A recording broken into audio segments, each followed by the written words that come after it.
Hey, everyone. So, just got off the phone with Lee. Lee is still not feeling well. He may be in the chat off and on. He's been laid up. He's been laid up on with his back and his sciatic nerve. Said he's been to a couple chiropractors, been off work for about 4 days off and on. He said he made it today, but pretty much just been sitting all day long. So he was laying down, and it's one of those things, man. Sometimes we just gotta rest and heal and get better, and that's fine. We hope he gets speedy recovery there. Hey, David, Shane, Paul, Robert, Ed, Michael, DC. Who else am I missing over here? Hold on, let me scroll up. Tim and Hannah, Lisa, Keith, good to see you. William, good to see you. Am I missing anybody? I'm hoping not. Appreciate all the comments. Please smash the thumbs up if you haven't so far. Maybe Charlie will. Hey, Chris, well, way back to the beginning now. Shane, you guys been having a little side chat. Steven, Randy, Stuffy, JNDS, Danae, Steve, and DC. I think I got everybody. DC, I said a couple times. And there's Chris. So we've been, I'm going to start naming all my hives after gangsters with so much robbing going on. Man, put you out some open feed. Not a lot. You don't have to put a lot out. I mean, just put something out to give them something to go to. So I try to use the rule of what do you call it? Lowest hanging fruit, right? It's easier for them to get an open feeder than it is to get a into another colony, unless of course the other colony is just so weak. And I haven't fed. Wow, I haven't fed anything since last week, which sounds like a long time, but it's only Tuesday, right? So, so there's that. We got our first person in tonight, which is unusual because usually he's one of the later bloomers. Hello. Hey, Alex, I did respond to your email today. Did you? Yeah, I saw. Thank you very much. Marketplace, and then there's a couple different groups in there you can go to. So we were talking about used equipment, where you can go to find, well, not necessarily used equipment, but equipment in general. On it could be used, could be new, just depending on what you're looking for. But Facebook has some capping tank. Capping tank. Yeah, and I'm not traveling all the way to your house to get one. Sorry. I just gotta. Let me see who texted me. Who texted me? Oh, okay. This is Robert.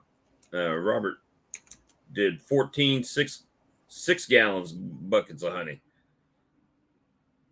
That's a lot of honey. That's what. You're gonna make me math, man. I can't math tonight.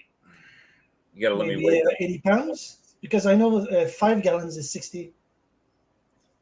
Well, 14 times 6. Let's do that first. That's 860. 14 6-gallon buckets. Oh, wrong. I added an extra one on there. Ugh. 84 gallons. Assuming, we're going to do the best case scenario as if it was all the way filled to the top. About 1,000 pounds, right? A little over 1,000 pounds. That's pretty good. Good job on that. Good job. 1,000 pounds, man. I wish I could get 1,000 pounds. I probably got 500 pounds still out there I haven't messed with. I haven't. I have not. By the time I get home, just not feeling it, with the heat and everything. Let me see. I fed 20 gallons of sugar water, put out dry pollen sub, took about 5 pounds. 5 pounds of sub. I haven't put any sub out yet. However, I will say that I did pull my tube over and clean it out, and it's been sitting out there. I need to put a new string on it and then fill it with some sub and see. And I don't have that much. have that much regular sub left. Yeah. Speaking of feeding, I went today to I started my winter preps and got some like 40 no 20 bags, like 20 kilos, about what, 44 pounds. Mm-hmm. So yeah, that was fun lugging up the stairs one by one. I ordered my medicine, the bee blankets, everything. Yeah, well, see, you would have the same problem even if you were getting liquid feed like I do, right? Because then you would have 5-gallon buckets that you'd have to be carrying up the stairs. So Yeah, well, at least it's only 5 stairs. That's not that bad. yeah, it's not too bad. The it is a lot of 5 steps. it's storage area, right? Storage Well, area. my brother moved. I have 2 brothers. One was my roommate, and he moved away. So I have his room. So the rent went up, but at least now I have room. The room problem is solved. Right. So hey, and the problem is if you fill it up with stuff, you can't rent it without moving it all back out again. I wouldn't rent to somebody I'm outside of family, honestly. Oh, that's cool then. You can I'll pay the apartment for myself.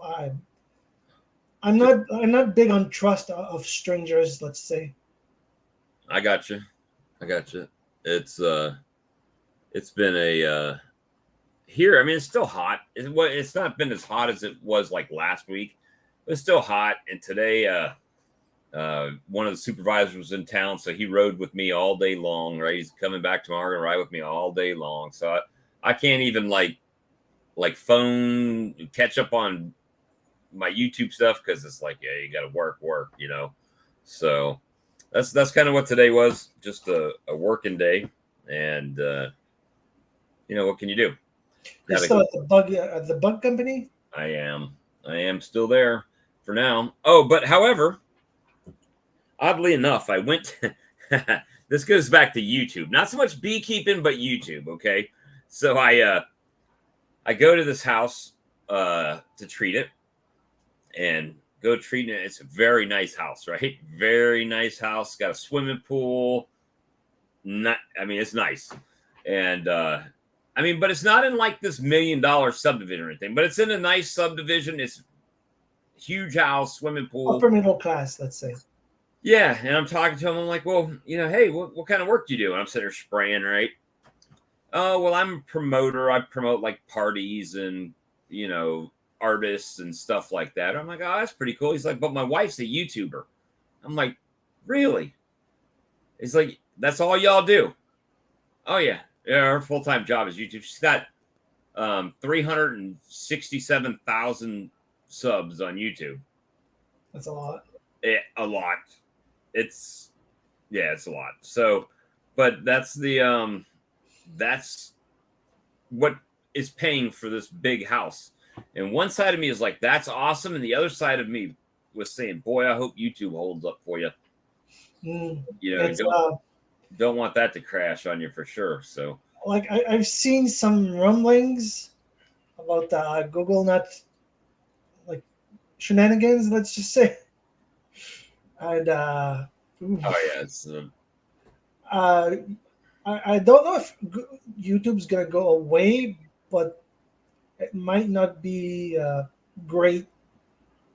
Well, let's face it, it's a business for them as well, right? YouTube is a business. We don't like to think of it as a business, but it is a business, right? So when you think of YouTube, yep, you get content like this, right?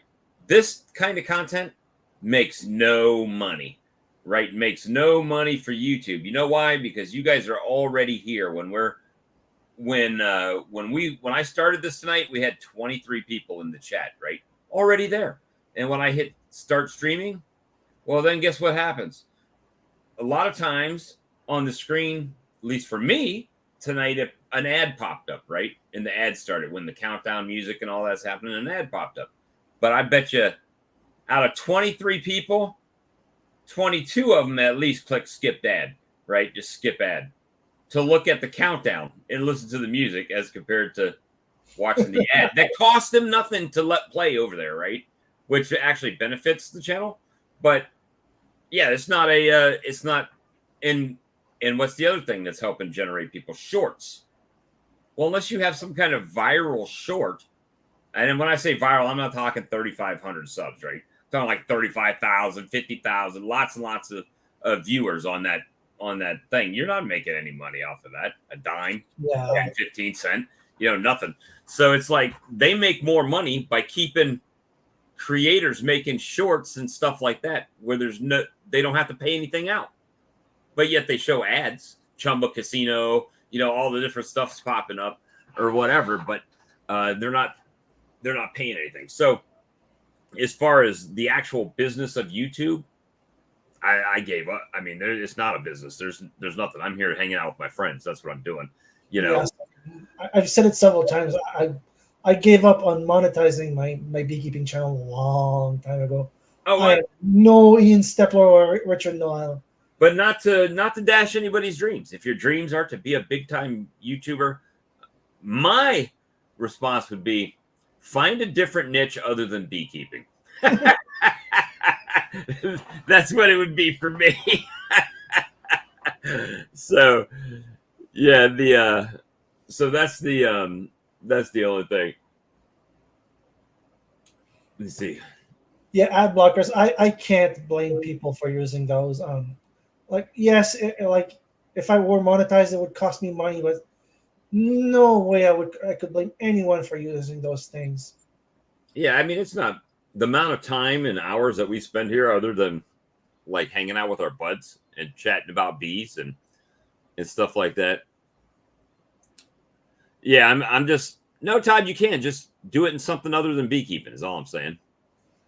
Or do it with beekeeping, but you have to switch the niche. You can't be like just a regular beekeeper.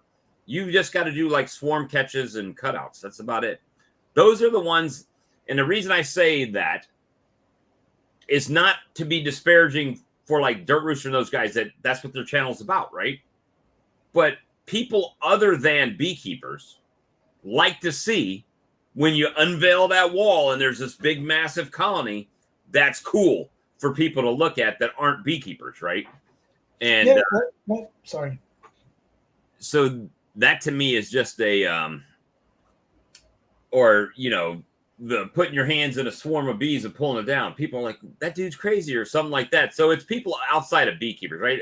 Most beekeepers know that a swarm, if it's in a bush, is pretty docile. You can grab it and put it in there, no problem. So yeah, that's it. If you're just making, it's kind of like I think with beekeeping YouTube is kind of like preaching to the choir, right? And when I say that, it's not as a negative thing, but it's like we were talking about the other day when you list your honey in a beekeeping group for sale. There'll be a few people that might want a bottle of honey from somewhere other than their own place to try or something like that. But otherwise, it's like taking a car to a car dealer and trying to sell it to them. It's not the market. Yeah, what you said, like people liking like the wall being open. I made a short that's essentially me opening a hive and seeing, look, they're full. They need a super. It's the same kind of visual as opening a wall full of bees. And that one short got over 3,000 views, which is way above average for me. My videos usually get 100 views maximum. Well, the 30 to 40. The other thing that helps when you do a short is when you add music to it. You won't make crap. Just telling you that right now, because whoever made that music, let's say it's Dr. Dre, Snoop Dogg, whoever, the ones that I normally pop behind mine, that's why you're getting the view. It's because people are looking for that music. Royalty free music. I used music once in my video, in one of my video, a Flight of the Bumblebee, which is royalty free. Like that music is 150 years old at least, and somebody tried to copyright strike me, contest. Oh yeah. And I just printed like the big brick wall text saying that this thing is royalty free. It's over 150 years old and blah blah. The claim was instantly dropped. Chris, I'm getting nauseated now. What is going on? I'll wear a wig just for you. You guys are sick. Hey guys, how y'all doing? Good, man. How y'all? Hey, Hot, tired. That's I it. feel you. That's So it. we all got about the same feeling, huh? Yeah, when I get home, I'm not. It's like my wife gave me a plate of food. I ran a little bit late getting home. She gave me a plate of food. I ate part of it before I fell asleep, and the other half when I got up from sleeping. It's like I wasn't even trying to eat nothing. I just out Mhm. done. It's that time of year. Yep. Yeah, I had that feeling yesterday. It just, you got home. And I was telling the preacher this morning, I said, preacher, I said, we get so whooped from running and going and, trying to deal with the personal life and all. And I was about to fall asleep in my chair to take a evening siesta like yourself. Right. Then the phone rang talking about, Tim, I got a leak under the house. Can you come fix it? Yes, sir. We on the way. And you drag yourself down there. Those are the most expensive fixes. The ones that got to get fixed right now. Yeah. Yeah, But this one was for a brother in church, so I told him, I said, definitely not an expensive thing. if you just take care of the parts, we'll take care of the rest of it. And But Right. I call mean, it these people, this man's not able to get under there and do it. So Right. it's not like somebody that just didn't want to do it. Right. Now, don't get me wrong. If it had been one of them yuppies downtown Mobile, It would have been an expensive yes, sir. fix. You'd have got it yesterday. That's it. Yeah. Hey, James, good to see you. Yeah, Lee is still laid up with his back. So we just kind of got rambling about YouTube and the lack thereof of YouTube. Well, actually, the success of a YouTuber, right? So they're just not beekeeper YouTuber. But so just don't, if you're planning on retirement off of YouTube money, I kind of took that out of my playbook a minute back. So Yeah. not in the plans. Well, just do it as like your first intentions. Just have fun with it. You know what I mean? The rest of it will come later on. If it's meant to be, then the money will start rolling in. If not, then just still have fun like we doing here. We enjoy talking to people. So That's it. That's all it's about is enjoying talking to each other, talking about something we love, bees, right? And like you said, if YouTube happens, it happens. But you know, it's a lot more work this YouTube thing than most people realize, because not only are you doing live streams, right, but then you're doing shorts, and then you're doing you got a video, you got to film, then you got to edit, then you got to upload. So it's a big block of time consumption for prime example. Now I would have rather, if I, like you guys would have probably rather been editing video than crawling under somebody's house after you've been out there all day yesterday. However, crawling under somebody's house made you money where YouTube didn't. You know what I'm saying? So it's like, yeah, I would have done the same thing. Been like, yep, pause. This one's going to be delayed. We're going to do Lee. Look at Lee. Lee super I sticker. was going to say, there you go, Bob. Oh, see, I'm talking about everybody, not just me. Everybody knows I'm a broke YouTuber. But it's just one of those things. You got to find a different reason, right? No, we are not talking mites. Actually, we could talk mites tonight. It's No Mite Monday, and I didn't do a stream because Grayson went live last night, or had a premiere or something at 8 something. So Piers Grayson decided to kick his back a little bit, but maybe when school starts back, his will come back down a little bit, and I'll start going a little bit later. But now I will say, before we got into this doing the YouTube, I sit there and I watch the beekeeping videos and just different videos and all, and I go, man, how hard is it to record and get out there and do them bees? But then I started doing it. I'm going, look, I'm sorry if I never put it in the comments on anybody, but I thought to myself, I apologize to you and everybody else involved for ever even thinking that, because it's a little more difficult than what folks make it to be. Well, last year at this time when I was using the new Max, right, and I'd be filming and I'd have the Demaray, right, it'd be all these boxes and I'd be breaking them down and going through them, and somewhere in the middle of all that, the camera would just doop, and you don't know what it caught, what it didn't catch. Do I have to do that whole section over again? Do I have to stack all these boxes back up so I can unstack them again? And it just was like, nah, I'm gonna stick with live. So then if I'm not live, you can tell.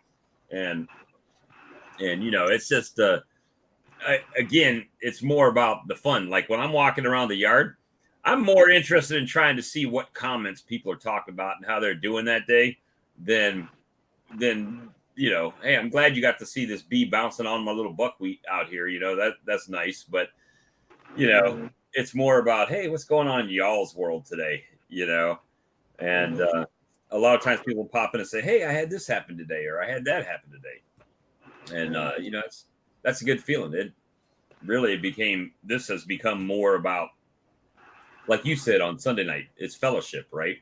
Where you just hang out and you talk about mutually things that you enjoy, and with people that you enjoy for the most part. Obviously you don't get, everybody don't get along with everybody all the time, but for the most part, we enjoy, kicking it back and forth and having a good time and talk about bees. So that's kind of, what the goal is. So, obviously right now, everybody is starting to, we're done with flow for right now until whatever goldenrod or, my little buckwheat, and it's a little bit of buckwheat, what makes me mad is it's more like the carpenter bees are doing more than the honeybees are, because you see them carpenter bees, they'll land on one of them little buckwheat and bend, they'll hit it and land on the ground. They bend the whole thing over to the ground because they're so heavy on that little plant. And then the honeybee, I couldn't hardly take a picture of it yesterday because it was like, zoop, it hit it and then be gone. I mean, it was just literally like, boom, just bouncing like that off of the flowers. I'm like, how can you even get it that quick? I couldn't get it. I did catch one of the bees out there. It's kind of a bad picture, to be honest with you, but let me see if I can find it. I have to find it. It's one of these. There it is. It's blurry. It's a blurry photo. But you can tell she's loaded down with some pollen. Yes, she is. Wow. So I'm like, well, you getting it from somewhere? She's going from buckwheat to buckwheat. So I have like a small pumpkin patch in my yard, and then there were bees in the flowers when I checked earlier today. Working it? Yeah. That's awesome, man. I mean, I don't know, because, guys, blooms here, they can be doing good, and then it stopped raining for a few days, and the sun will just melt them all the way down, right? Just kill them, just wilt them down. And that's kind of what we got going on now. We're getting a little bit cool overnight, and in the morning, maybe a little bit of dew on the ground, and then all of a sudden it turns out to be 100 degrees that day and burns everything out. I've also been taking the time to pollinate manually every female flower I see. So I just take out a male, remove. But what if it's a female flower that identifies as a male flower? Well, too bad. It's getting pollinated. Why you want to go there, Bob? That's just me. It's just me. That's why my channel's not doing well. Damn it! I figured it out. No, just Yes, now you're not including they and them, my man. Well, they flowers was them. We say it all the time out here. Was them flowers any good? Yeah. I think they mean it a little differently than that. Yeah. We mean it as just Oh, they Whoops. disconnected. We go. Oh, you're back. Oh my You gosh. know what's pathetic though? At the doctor's office yesterday, that's actually a question. Like, what pronouns do you prefer to go by? I was like, When I that see doesn't something mean like that, I anything. usually, I'm very tempted to put something absolutely insane, like an attack helicopter or God himself, just to piss as many people as I can. I hate this kind of stuff. Alex, it was so hard not to laugh just like that whenever she started reading that stuff off to me. And I'm not picking on anybody. I'm gonna pray for you, if anything. But when she started reading all this stuff off to me, this and that, who are you and what do you claim to be? And I said, "Are you serious?" And Personally, she showed me the book. I have no problem with people be whatever they want to be. It's when they try to impose it on others that's when I have a problem. Mhm. Yeah, Well, absolutely. not to get too political, but My neighbor wants to talk to me. when I bought my pistol a little while back, it was asking those questions on the firearm. Seriously? And I was like, believe you it. know, I don't want to put anybody in a category, but seems like most of the people that I see that are pushing that they them stuff, right, is the same people that is also protesting guns.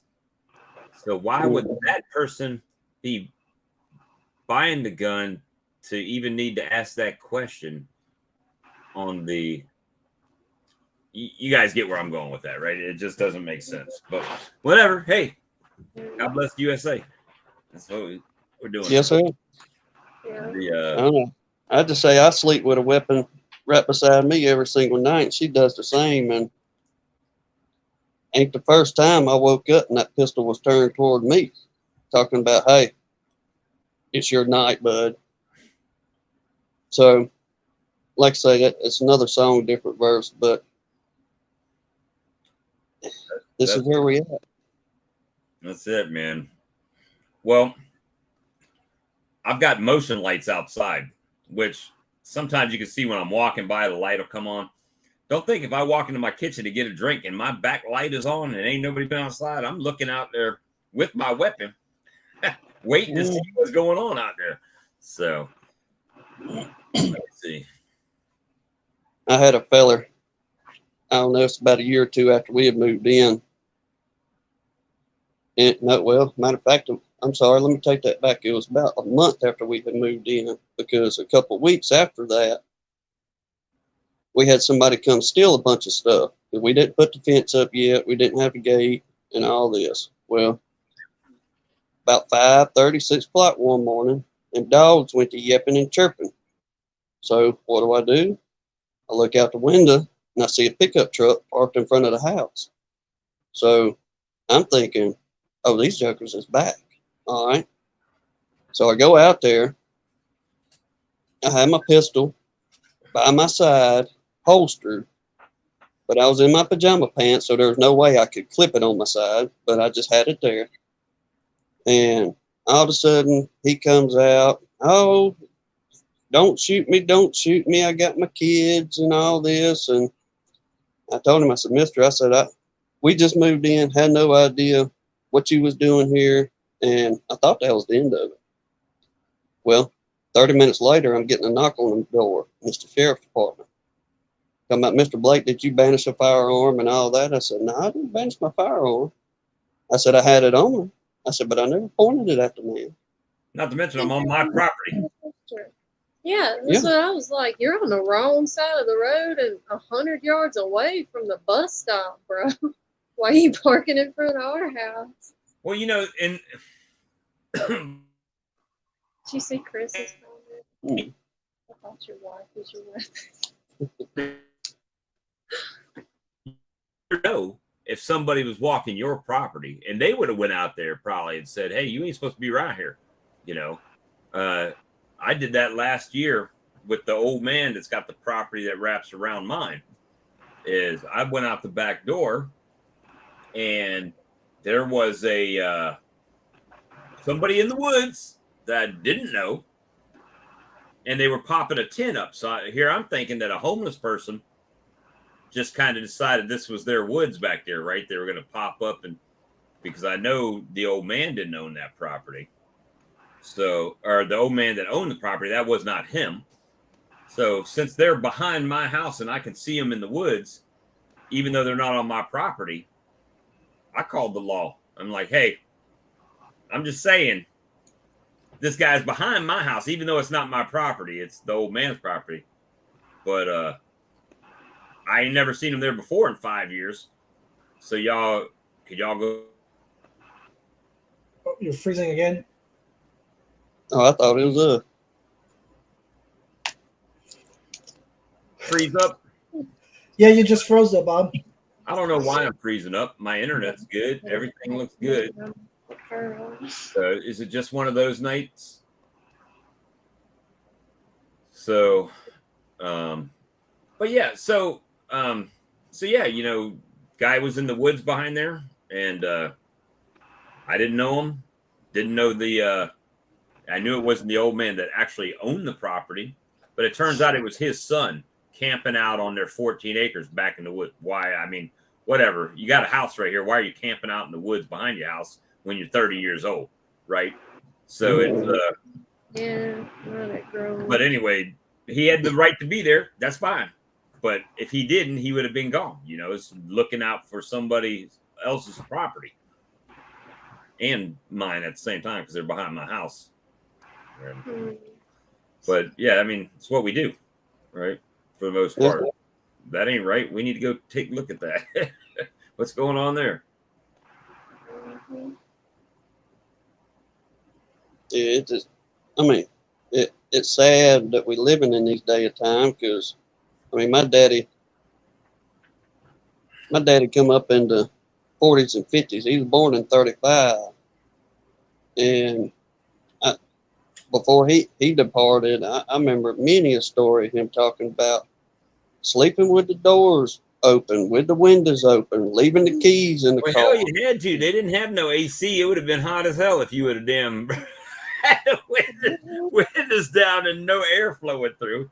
They'd have that wide open. I mean, well, you're right. I mean, after my granddaddy was killed in the line of duty on the police department in 42. And, you know, that they ain't long coming out the Depression. Well, my grandma, she had to raise 5 youngins on a dirt floor. A chicken pen. Yeah, it used to be an old chicken coop. It was a chicken pen that some of her relatives cleaned out that she raised 5 children. Sure did. But just either way, like you say, yeah, they sure didn't have no AC and the luxuries that we have nowadays, but it would be nice to where you could be comfortable enough to leave your own house and not worry about somebody taking and tampering or fooling around. But unfortunately nowadays you got to put a lock on the gate, deadbolts on the house, leave the bulldogs out, and well, it's changed so much since I say even when I was a kid, but I'm 50, right? So that's half a century ago, right? If you put it in that perspective, right? But I mean, back then, all my neighbors had my mama's number, all of them, or they could get in that book and find your number, right? The phone book. They would or call the operator and say, "I need the number for 123 whatever Oak Street, whatever street you're on," right? Okay, here's their number, and give it to you. And man, I was more worried about that somebody calling my parents than I was about getting hurt. What? It just froze. I know. He'll be back. Yeah, I'm back now, I think. You cut off at getting hurt. Oh, well, I was more worried about getting called, my parents getting a call and them finding out something than I was getting hurt or anything like that. Because if they found out you was guaranteed you was getting hurt, you know, that was not there was no getting around that. You was going home and taking that whooping. And you guys may not believe it. Some of y'all, Tim and Hannah may know, but it used to be back in the day, not only would your parents get you, but if your neighbors caught you slipping, that's what I would say. Yes, sir. Then they would call your house when you got home. And then your mama would whoop you. And then your daddy would get home and whoop you because your mama whooped you and he was embarrassed that the neighbor whooped you. So you'd take 3 whoopings for doing something stupid. I got out of it with my dad, but my mama would tear us up. Man. Yeah, the neighbor had permission. If you went to stay with a buddy or a friend overnight, their mom and daddy had permission to tear you up. And God forbid if you got in enough trouble to where they had to bring you home or come get you because you got in trouble. There was no, your parents didn't care what you had to say. At least in my times. You could have said, I could have went to, but daddy, he was trying to touch me inappropriately. Those words would never get out of my mouth because I wouldn't be able to say anything. You got to sit there and shut up and take your whooping, right? Mm-hmm. It's just what happened. Is what it was. So, I mean, there was no timeouts. The timeout was while you was asleep from taking that whooping. Yeah. When you came to, you was out of timeout. Yeah. So yeah, that was it was different and much different back then. Yeah, but I have very vivid memories of hiding in my room trying to pull on as many pairs of pants as I could squeeze over one another because I knew that whipping was going to be so bad. Yep, and I got it from the principal too. And it was a different time. We'll just say that, very different times. But it was not. We had a standing joke before my daddy passed. My parents like to tell old stories. You remember when, and one time I probably was, I don't know, it had to be 2 or 3. I mean, little. And somehow, and it was my fault. They said I painted the washer and dryer black. Well, first of all, how did I get that black paint? Who did that? Right? None of that. I said, and I couldn't remember it because I was too little. So I used to tell my parents, I said, that must have been from the blackout from the beating that I ensued Yep. Once again. Well, he's smiling this time. Yeah. Time. Put him on a better picture. I was a good boy. Only 2 spankings ever. Really? I took all the beatings, man. All of them. And yes, sir. And everyone I deserve. Yeah, I wasn't particularly troublesome kid. I know I probably got a spanking, maybe, but I don't remember them. It didn't happen often. Well, for me, I wasn't a troublemaker. I was the only boy, right? I had an older sister. I have an older sister and a younger sister. And my older sister was pretty much responsible. Well, it was kind of like this. Me and my younger sister walked to school and we'd walk home together. It was my job to make sure my little sister got from. Oh, you froze again.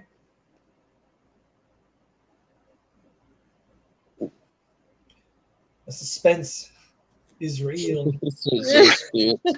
My computer is not getting it, I don't know, whatever. But it was your job to get your sister from school to home? From home to school, school to home. And then watch her and take care of her until my older sister got home, who then watched me and her until my mom got home, right? And then my older sister, she knew how to cook. She's probably 13 or 14. She was cooking whatever, fish sticks and French fries or grilled cheese or, something. And I mean, she did that. Then my mama would get home, and we better have our homework done and everything done by that time, right? Because she didn't want, I've been working all day. I don't want to deal with none of this. Y'all better have it together. And so it was just different times. I mean, so if times. Mine was being the class clown.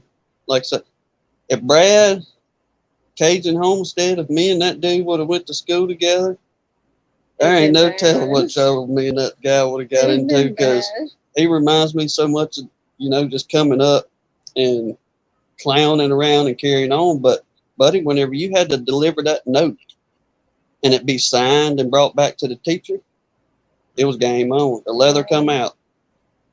Yeah, I mean, people laugh when I say my dad was kind of like Indiana Jones with that military web belt, because he'd pull it off and you'd hear it come through the belt loops, right?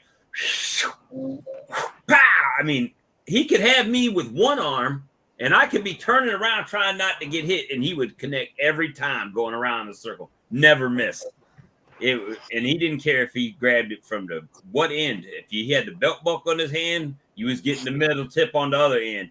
If he had the metal tip in his hand, you was getting the buckle. People, I mean, grandma breaking wooden spoons. You ever been hit with a wooden spoon, Alex? Like I said, I wasn't a troublesome kid. I rarely got in trouble. My grandma still has the wood paddle hanging on her wall right by the fireplace. You didn't have to be, you really didn't have to be that disorderly to get it. Probably one of the worst beatings I got when I was a kid. I was probably about 9 years old, right? And we had a corner lot. And we would come out, and just being kids, we'd be running around playing, and a car would come by. We'd run up to the curb to the car. Oh, the beat down that is, yelling something. I don't even yelling something stupid. Oh, the beat down that happened that night. What are you doing? You're making us look stupid, and just, it was more about the parents being embarrassed than what you did, right? But I never did get that. Well, this is going to hurt me than more than it's going to hurt you. That was not the philosophy in our household. This is really going to hurt you way more than it's going to hurt me. Hey, when you've been beat hey, you guys know, when you've been beat so far on your back. Yep, there he goes again. On again, Bob.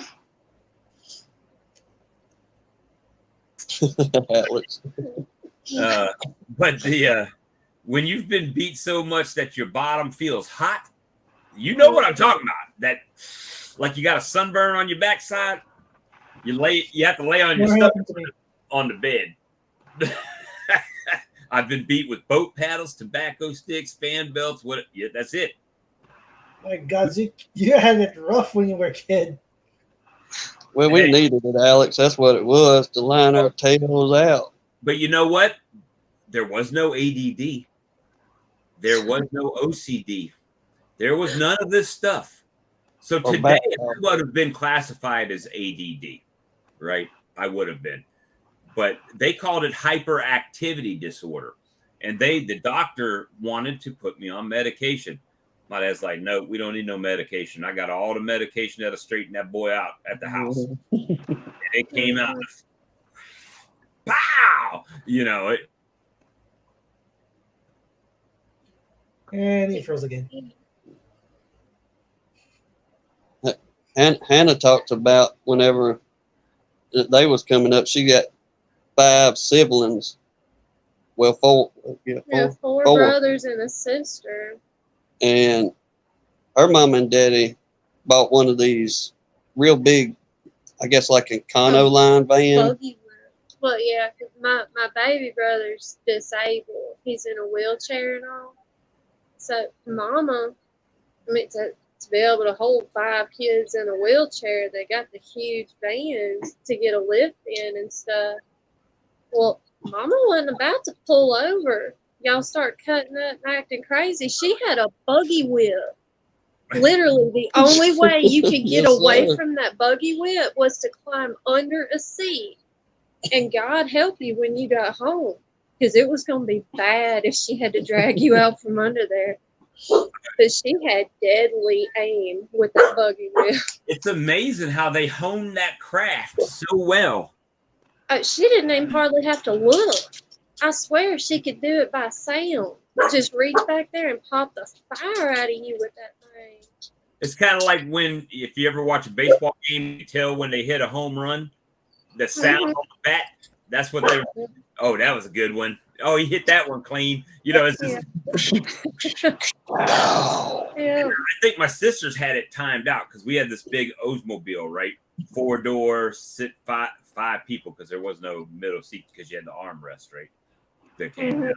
But my dad could do it. He'd be driving with a cigarette hanging out of his mouth, and he could reach behind that headrest somehow and clock me very easily behind the seat. And my sisters had it timed to where they could just like the Matrix, they're just moving out the way, and the hand comes by. Pow! You got it again. You know. Oh yeah. But I will say I'm grateful for everyone that I got, because if I hadn't got them, there ain't no telling what road I'd be on today. My mother was the master. Yeah. Deep breath. Did you see Ed's comment? Yeah.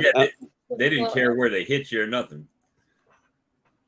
No. Now, as long as they made contact, that's all that they needed. Well, you know what? The funny thing was, I've tried and I've tried and I've tried.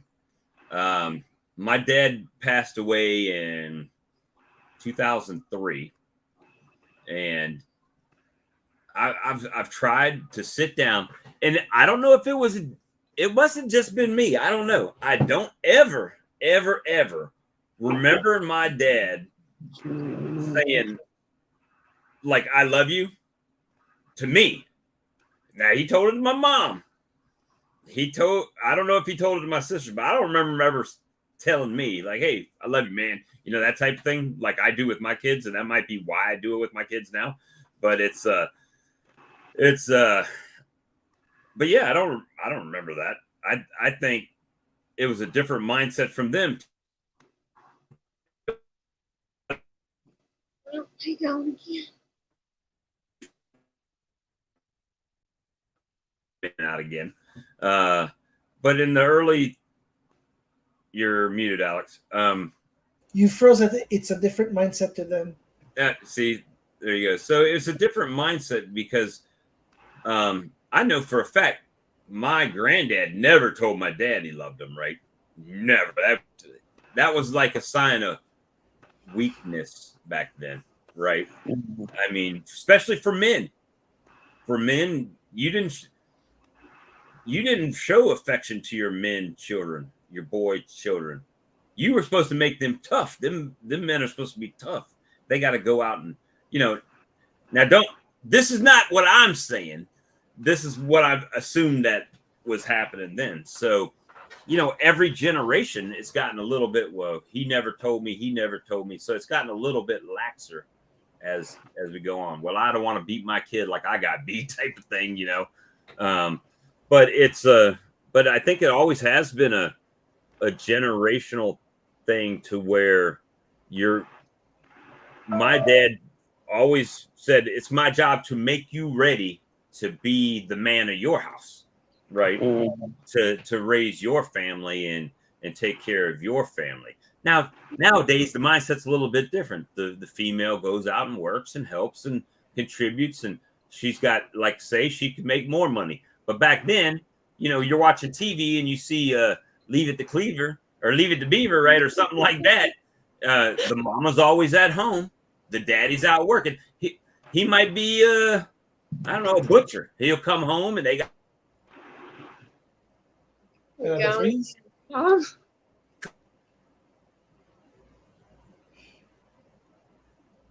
With this thing, I don't know how long I can do this tonight with this thing flipping out.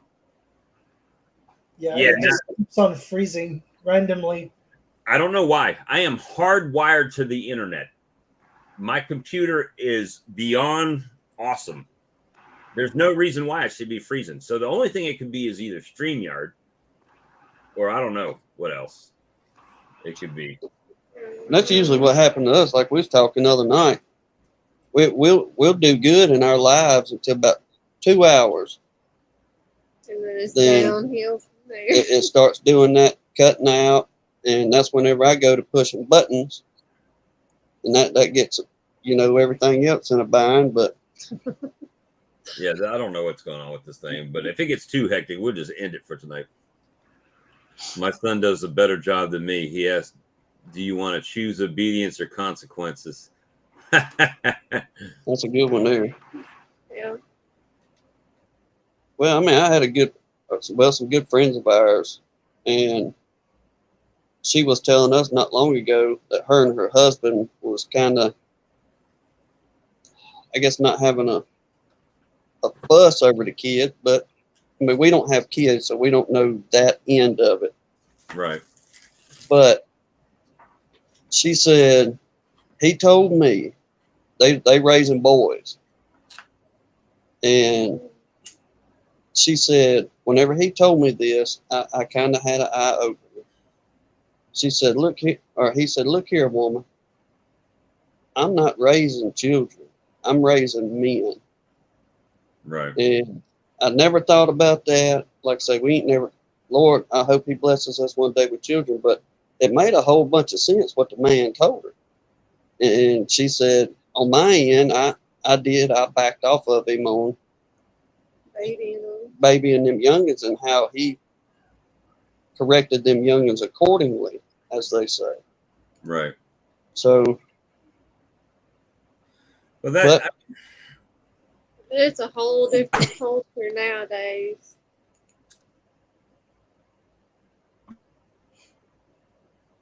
Blairmore said you freezing more than the cold section of the Walmart. yeah, that's hey, this might be just not our night on live streams. I don't know, but you got weather coming in?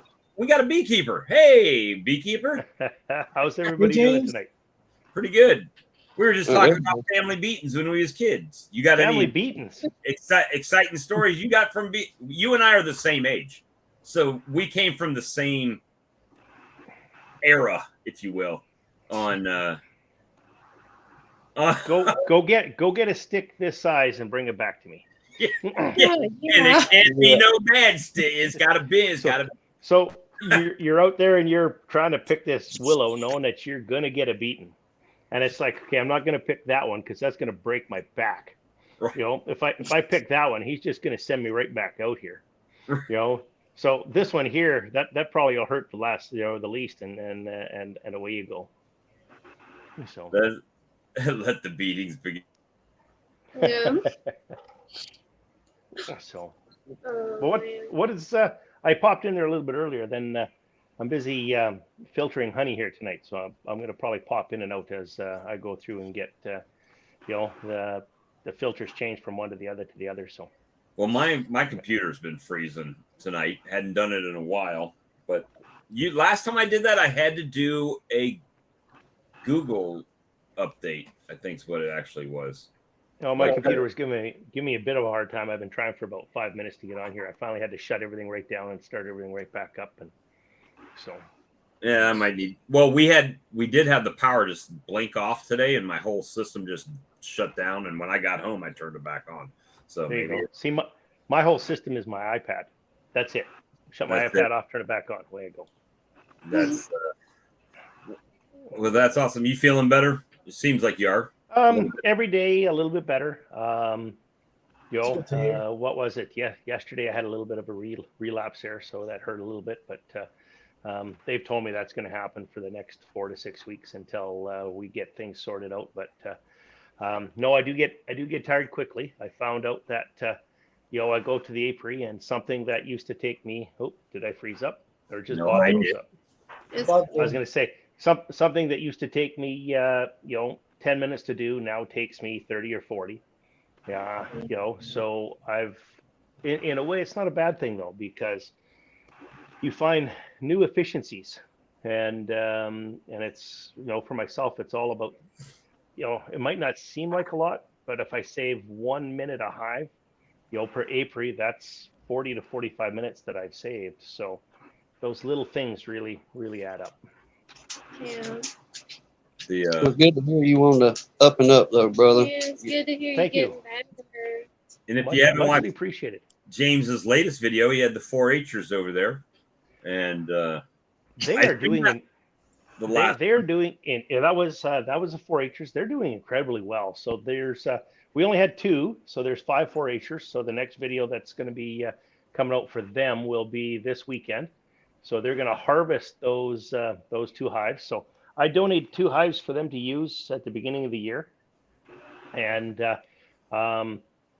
I'm going to say they were average hives. They weren't something that was super strong, but at the same time they weren't something that was weak. So I gave them an honest shot, and they have done all of the work. They have built the frames, they have built the boxes, they have gone through, they have done all of the inspections, they have managed those bees right since the beginning, all the way through. And they're I forget, what were they, 4 or 5 hive now, or hive boxes on there. So they're going to end up with, out of those 2 hives, they will probably end up with somewhere between 300 and 500 pounds of honey from those 2 hives. It's good. Yeah. So they're doing very well. And they're going to use that as a fundraiser for their 4-H, right? So they're going to sell that honey at school or whatever. So they've already got a farmer's market up here. So they've already got a market booked. I don't know how much you're going to need. So the community is very good up here at supporting the youth and supporting things like this. So they've got a market booked, but I think most of their honey is probably or likely already sold. So there's some companies that have helped out. So International Paper, one of the company that I work for, at the beginning of the year, the 4-H club approached them to see if they could do some kind of a sponsorship or something like that. So I'll be right back. I'm freezing anyway, but I'll be right back. You guys continue to talk. I'll be right back. So what had happened is the money that they raised through the fundraising and through the donations, they purchased the boxes, they purchased all of their bee suits, their smokers, their tools. They were smart enough, a little bit of coaching, but they put some money aside, so they have got their honey containers coming in. We're a little bit late in the year. They decided they wanted to try some comb honey. I've probably got maybe a week and a half, might be able to stretch it to 2 weeks left of the flow up here. So they may have been a little bit, late to that ball game, but we'll see. They've been helping with some of my extractions, so they'll take some of those wax cappings and stuff. They're going to make candles. They're going to make acrylic bees. They've got they should be set up pretty good. And everything that they get from the sales this year, they're going to put right back into the 4-H club next year and buy more boxes and more things like this. So Get the ball rolling. Well, the 4-H is basically, it's what is their motto? Learn to do by doing. And it's all centralized around agriculture. So they have done cattle, they have done sheep, I think they've done pigs, now they're doing bees. And it gets the youth introduced to all of these different livestock possibilities.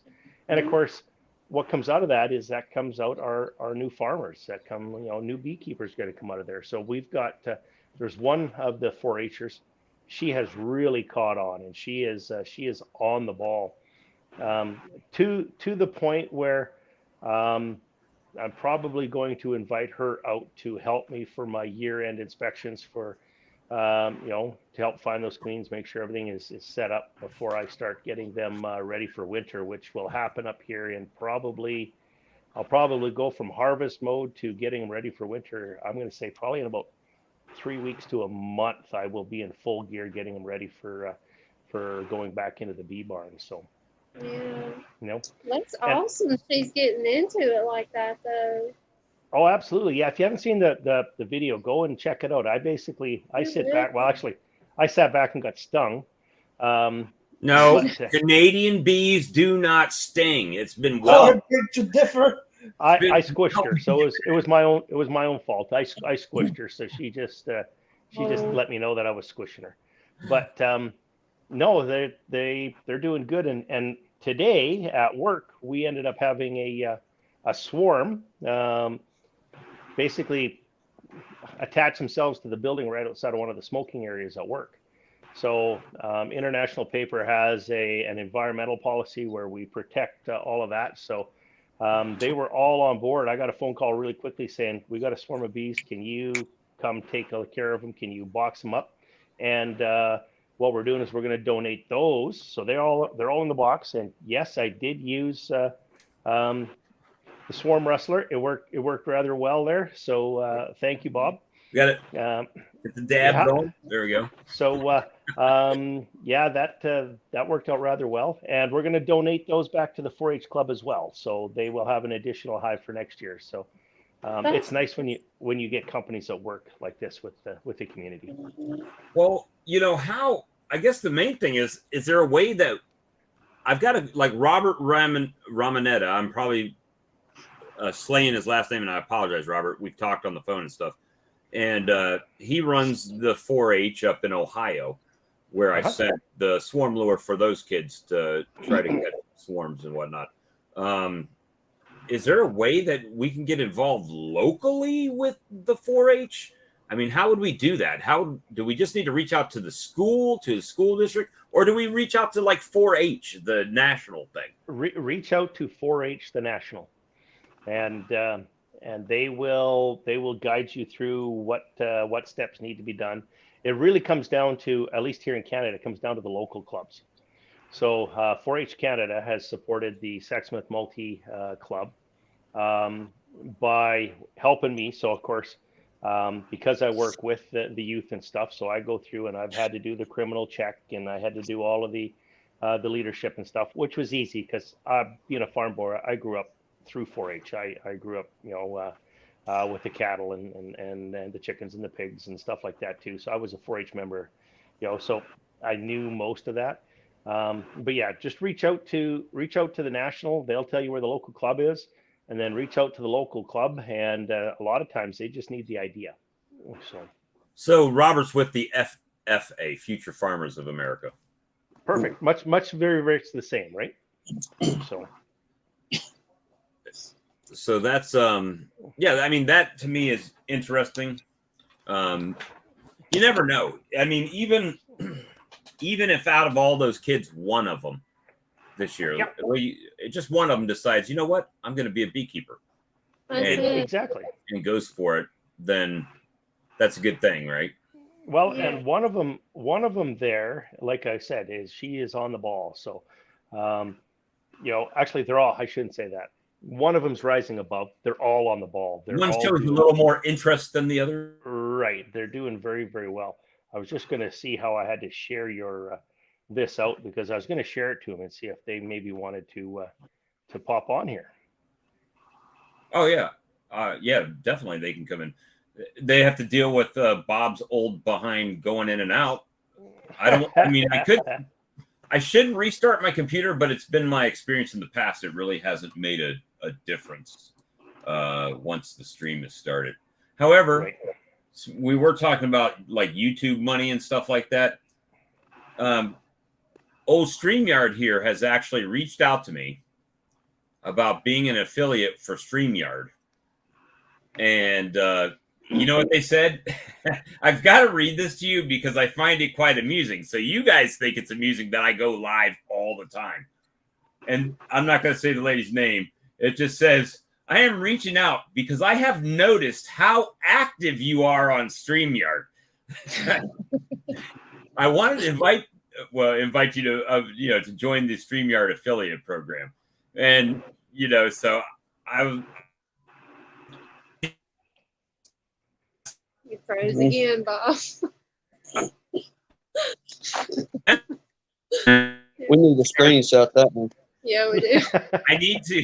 I need to go ahead and send them a link to this video and ask them, hey, would love to, but why does this keep happening to it? Why does it keep freezing? It doesn't make sense. There you go. So, but anyway, it was just interesting to me. Once in a while, you get something like that. Yeah. So most of you guys must just about be done your honey harvest down there, are you? I still have boxes on. I could go out there and pull a ton of boxes off, but I'm worried. We talked about it the other day on the phone about shaking them all down to the single box. And I'm worried that if I do that, that I'm going to be picking them up out of the trees because they're still swarming down here as well. And it's 90 something degrees. So it's like, yeah, it's 14 degrees Celsius up here today. It's going to go down to 9 degrees Celsius.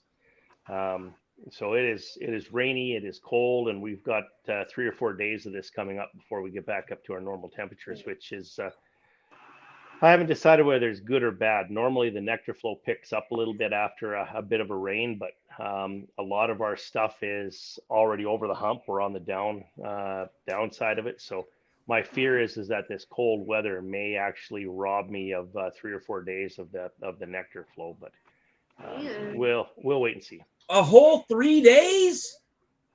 Hey, 3 days up here in this season is a long time, man.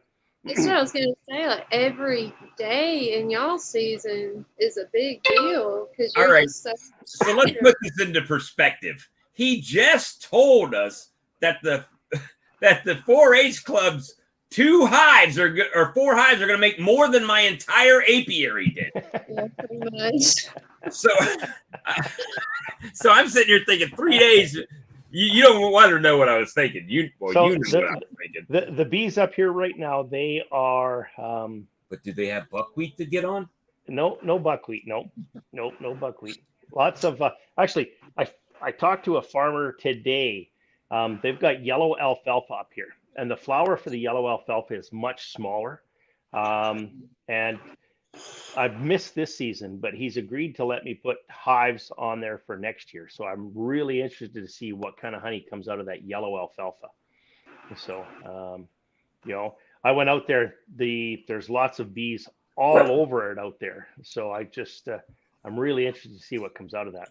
But where I was going with that is right now, you got to remember, the hives up here right now are filling a deep super in about 5 to 8 days. So the girls were saying on your video that they put a super on last time they were, and I don't know how long apart that was, but last time they were there, and that by the time they come back the next time, it's full, and then they just add another box and skip a week and it's full, and add another box. It's like and that's drawing out the foundation too. So. I was doing some calculations actually with Alan in the shop here last night, and I was a little disappointed. I think my honey crop is going to be a little less than what I anticipated. Until we started thinking, well, what did we miss? Where did we go there? But then you remember all of the comb out there had to be drawn. Everything, they got all foundation. So they're talking thousands of frames of foundation that these girls had to draw. And I haven't figured it out. I don't know if anybody knows, and I don't know if there's a viewer out there that knows. And I'll have to figure it out. 7 pounds of nectar. Oh, I know it's 7 pounds of nectar to 1 pound of wax, but how many pounds of wax are in a deep super? That was more so my question. Right. So I have some deep supers out here that I'm going to tell you what the cappings that I did. They ended up being 4 pounds. Right. The cappings from the ones I did, but that's not all the wax. That's just the cappings. So right. So what I'm going to do is I've got some here that I'm going to render down. So I'm going to render it down, and I'm going to find out exactly what I get for wax out of 10 deep frames, and then that'll tell me as well as what I'm sacrificing, if you will, to build the wax inside of a super. I can't get around it. It's got to be done, but. Anyways, that's just kind of where we'll go. I made an interesting discovery. Oh, we got to wait now to hear his discovery. There you go. He needs the elevator music going on. There he is. All right. So what I did is I had a 5/5 that they had moved up and filled the 5. This is a 5/5 nucleus colony.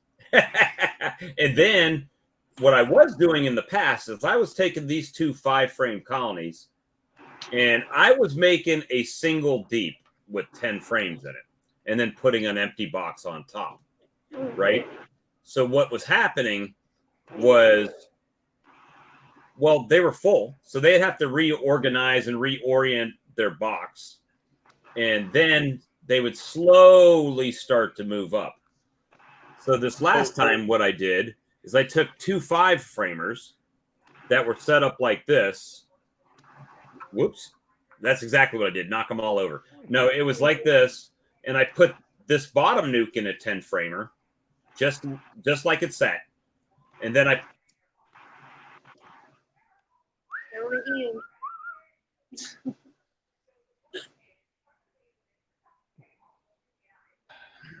All right. So I just basically took the whole thing like this and put them right in the middle of a 10 over 10. Right. And So when I went back in there, they were drawing out all the comb in both colonies. So I have a question for you. Did you Yeah. literally take that 5 over 5 and do this, or did you take the center? No. You actually adjusted. Yeah, I put the brood in, then the food, and then I built it like the book says it should be built, and did it like that. But I noticed it took them longer to start moving up to the top. So instead of having to pull one frame up and put one empty down, I just kept their hive how they had it. Yep. And added the just put them right in the middle. So 3 frames on one side, 2 frames on the other, on both of them, and now they just started doing their thing in there, right? Drawing the. So the other thing too is, and maybe we weren't clear. So there's a beekeeper here that watches and on a regular basis, and quite often, we say pull a frame of, from the bottom box and put it in the top box. Baiting. And that's what she was doing, but she was pulling capped brood. You don't want capped brood. You want open larvae. If you're going to bait that top box, you want the open larva. You want that larva pheromone in that top box to draw those bees up. So it's a little bit of a disconnect. So, for any of the viewers out there, if you're going to do that, and you got to pull up open larvae. So Brad says he would. I think he meant to say expect and not accept. He might accept 4 pounds per deep. 4 pounds or so per deep super. There we go. Okay. So 28 pounds of honey you're giving up to draw that wax into that super. On a 7 of 1 roughly. So somewhere around there. So let's do the bee math on that if I don't freeze this time. So, and we'll use my. Oh, so close. Oh, I'm screenshotting that. There you go. There we go. We're going to end up with a whole album of those screenshots. Oh, people have sent it to. If you send me those screenshots, I'll make an intro. I know For a Lisa. video that is just the screenshots of me doing crazy stuff on the screen. But so you would assume I came out of winter with 17 colonies, right? It's been documented over and over again. But so to only make the same amount of honey as last year is probably about right, because all the honey that those other colonies would have made, because of how much we average down here per colony, 75% of that went to draw on new comb. So a portion of it, yep. So next year you should be much better. Yeah, but as long as my bees make it till next year, that's what that's the golden thing, right? The bees have to make it. So as compared to you guys, where you'll throw a box on, and let's use this math. If you're making screenshot time.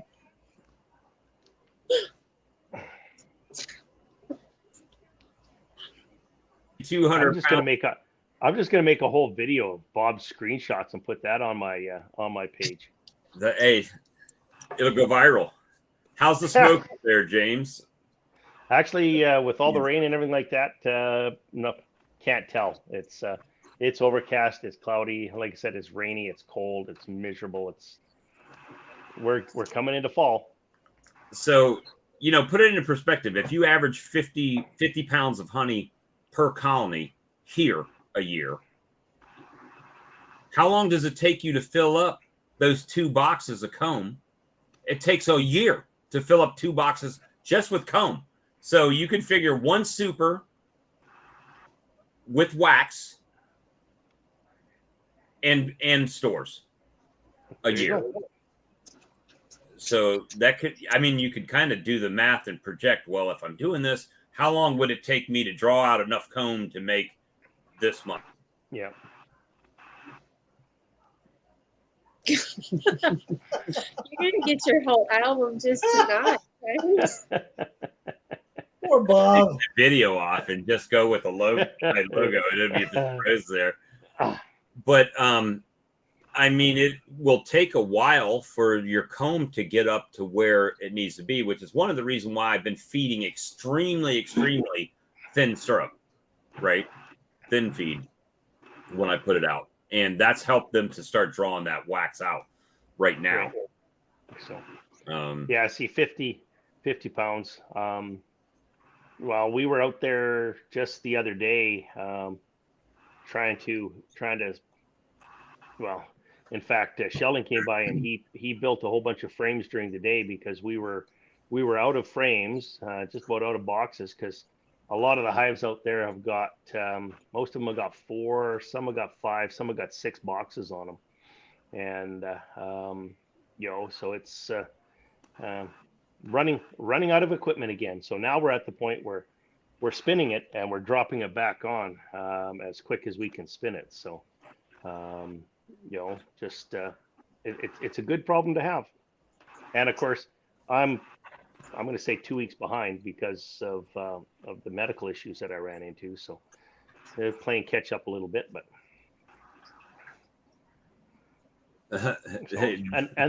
and that 12 frame is going hard. It is doing well. I just committed to somebody to buy 20 boxes from them, so we'll see what happens with that. Well, I'm crunching those numbers right now. Actually, we were doing a bunch of that last night too. So probably in about a week and a half, 2 weeks time, I'm going to be making a trip back over to Manitoba. So I was supposed to be shooting in the International Practical Shooting Confederation National Championship, of which I had to drop out of because of I just can't get the green light from the doctor to do that. But I will be driving over, and I've just trying to put together the plans and what I'm going to need for next year. So a box order and a frame order, and pick up the outfeed table from my uncapper and a few things like this. So big things in the future. Yeah, I started ordering too for like I said to Bob, winter preps, sugar, medicine, boxes. Oh, and I got that wax press. You buy it the same one I got, or a different one? Yeah, it came in today. Oh, that's quick. So I'm going to be able to get more honey out of my cappings. You'll be amazed how much honey comes out of those cappings. So so you're obviously not feeding right now. No. But so 50 pounds of sugar will make 5 gallons of 2 to 1. So what I'm feeding, if you put it in that perspective, is 50 pounds of sugar to, let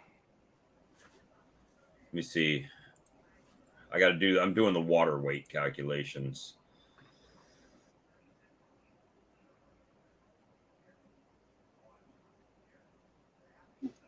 Calculating. Yeah. Like, oh wait. Oh, I missed it. You missed it. So probably if I'm gonna say 15.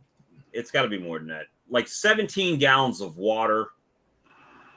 And I say that because 2 to 1 is a percentage of water, right? So it's a third water. So 15 gallons of water to that, added to that 5 gallons of syrup. So it's probably around 10% ish of actual sugar.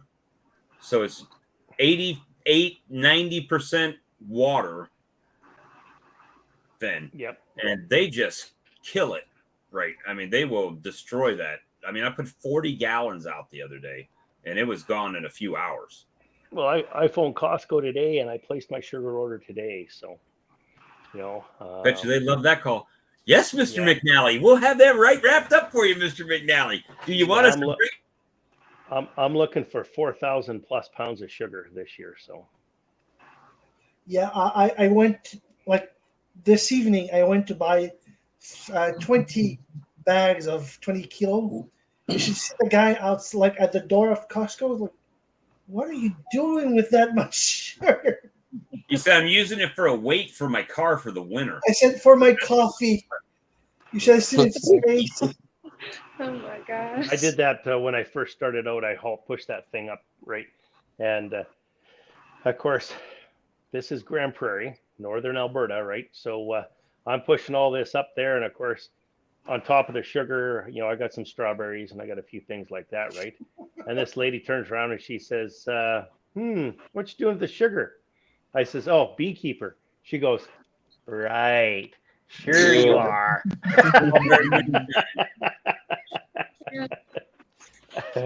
That's I funny. got my corn and copper at the house too, ma'am. Yeah, exactly.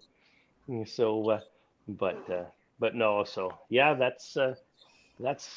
Like I say, it's going to be another long winter of He building froze boxes again. and building frames. Switch up. Oh, I get it. There we go. It's like a gangster pose on that one. Well, So, A mobster pose. not That'd be a good gangster. T-shirt for him there. so, but yeah, no, it's going to be interesting. So we're just trying to figure out what we're going to need for pallets of plywood and things like this too for tops and bottoms and 5,200 pounds of sugar by September. who said that, Brad? Yeah. Yeah. So, I mean, here we are at the end of July. Well, I've already got, so one of the things we've already got 1.5 pallets here too. So you got about 4 more weeks and then it's in the shed. Like September or October? No, October. It's usually, if you don't have things ready by the 1st of October, you're not going to be able to get it done. They won't go into the shed the 1st of October. Well, I could, but I just have to run my air conditioning. So they probably won't go in until, I don't know. It depends on the weather. Usually I'd like to have them in the shed by the 1st of November. The problem is you got to have everything in the hive by the 1st of October because the weather is so up and down that you don't want to be feeding them and have open syrup that they haven't had a chance to evaporate and cap off. You don't want to be putting that into the bee barn like that. You'll end up with sick bees. Yeah, it'll ferment. So, All right, we know what you did last year. Are you planning to stick with that same plan this year as far as every ounce of honey out and slam them full of syrup and apis? Absolutely. Yep. And no gut issues, no nothing for your bees. They had no problems last year. They came out of the barn good this year. So, I do have a couple modified plans from what I did when they were in the bee barn last year.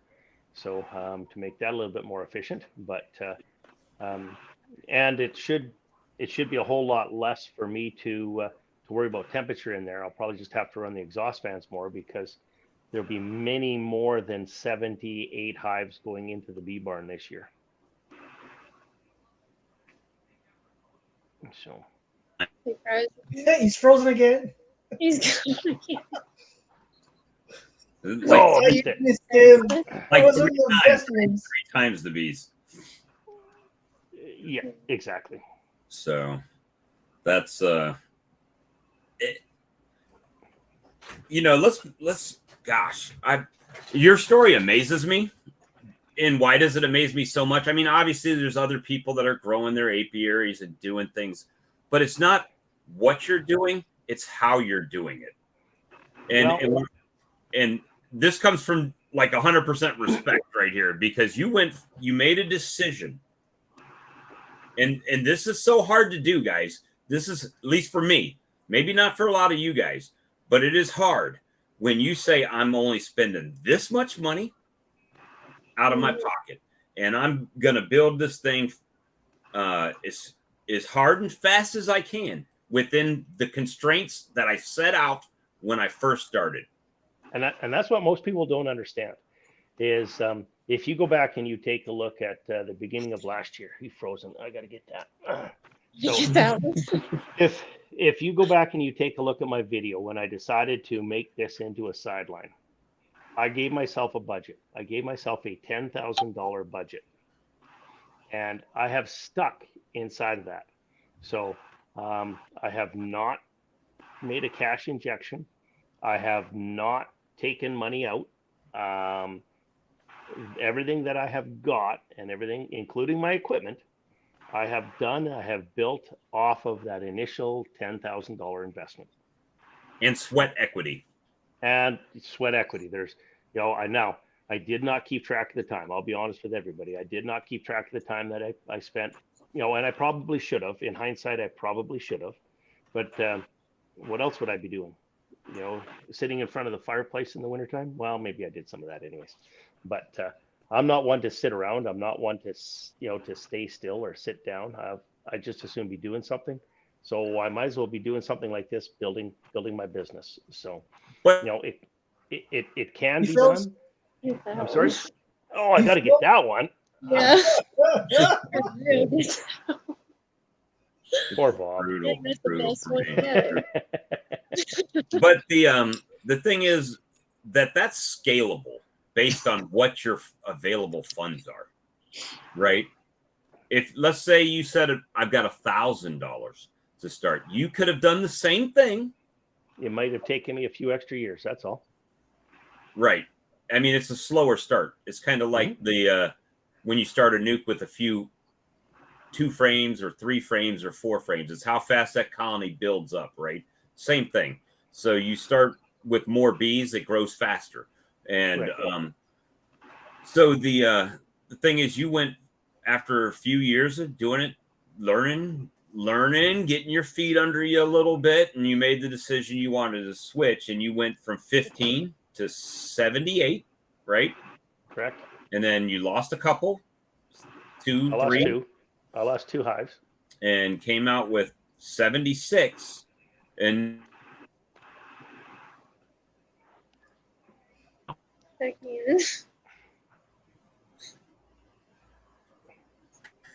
every time I see James going up like this, I'm like, damn, I froze again. So what is the approximate number of colonies you're sitting at right now? I was going to say, I hope you don't ask me exactly, because I honestly do not know.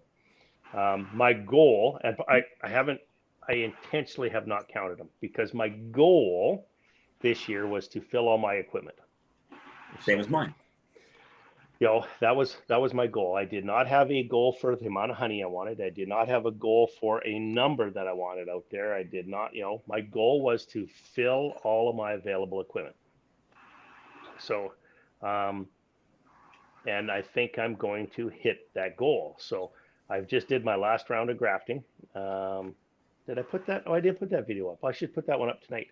So I just put did my last round of grafting. And of course, while I was in the hospital, Alan did what I asked, and he split up my starter finisher nuke and dropped cells in them. So out of that 10 frame starter finisher, I think he ended up with, I want to say 5 or 6 mating nukes, all of which have come back, and all of which have mated and are laying and are actually now in 6 frame equipment.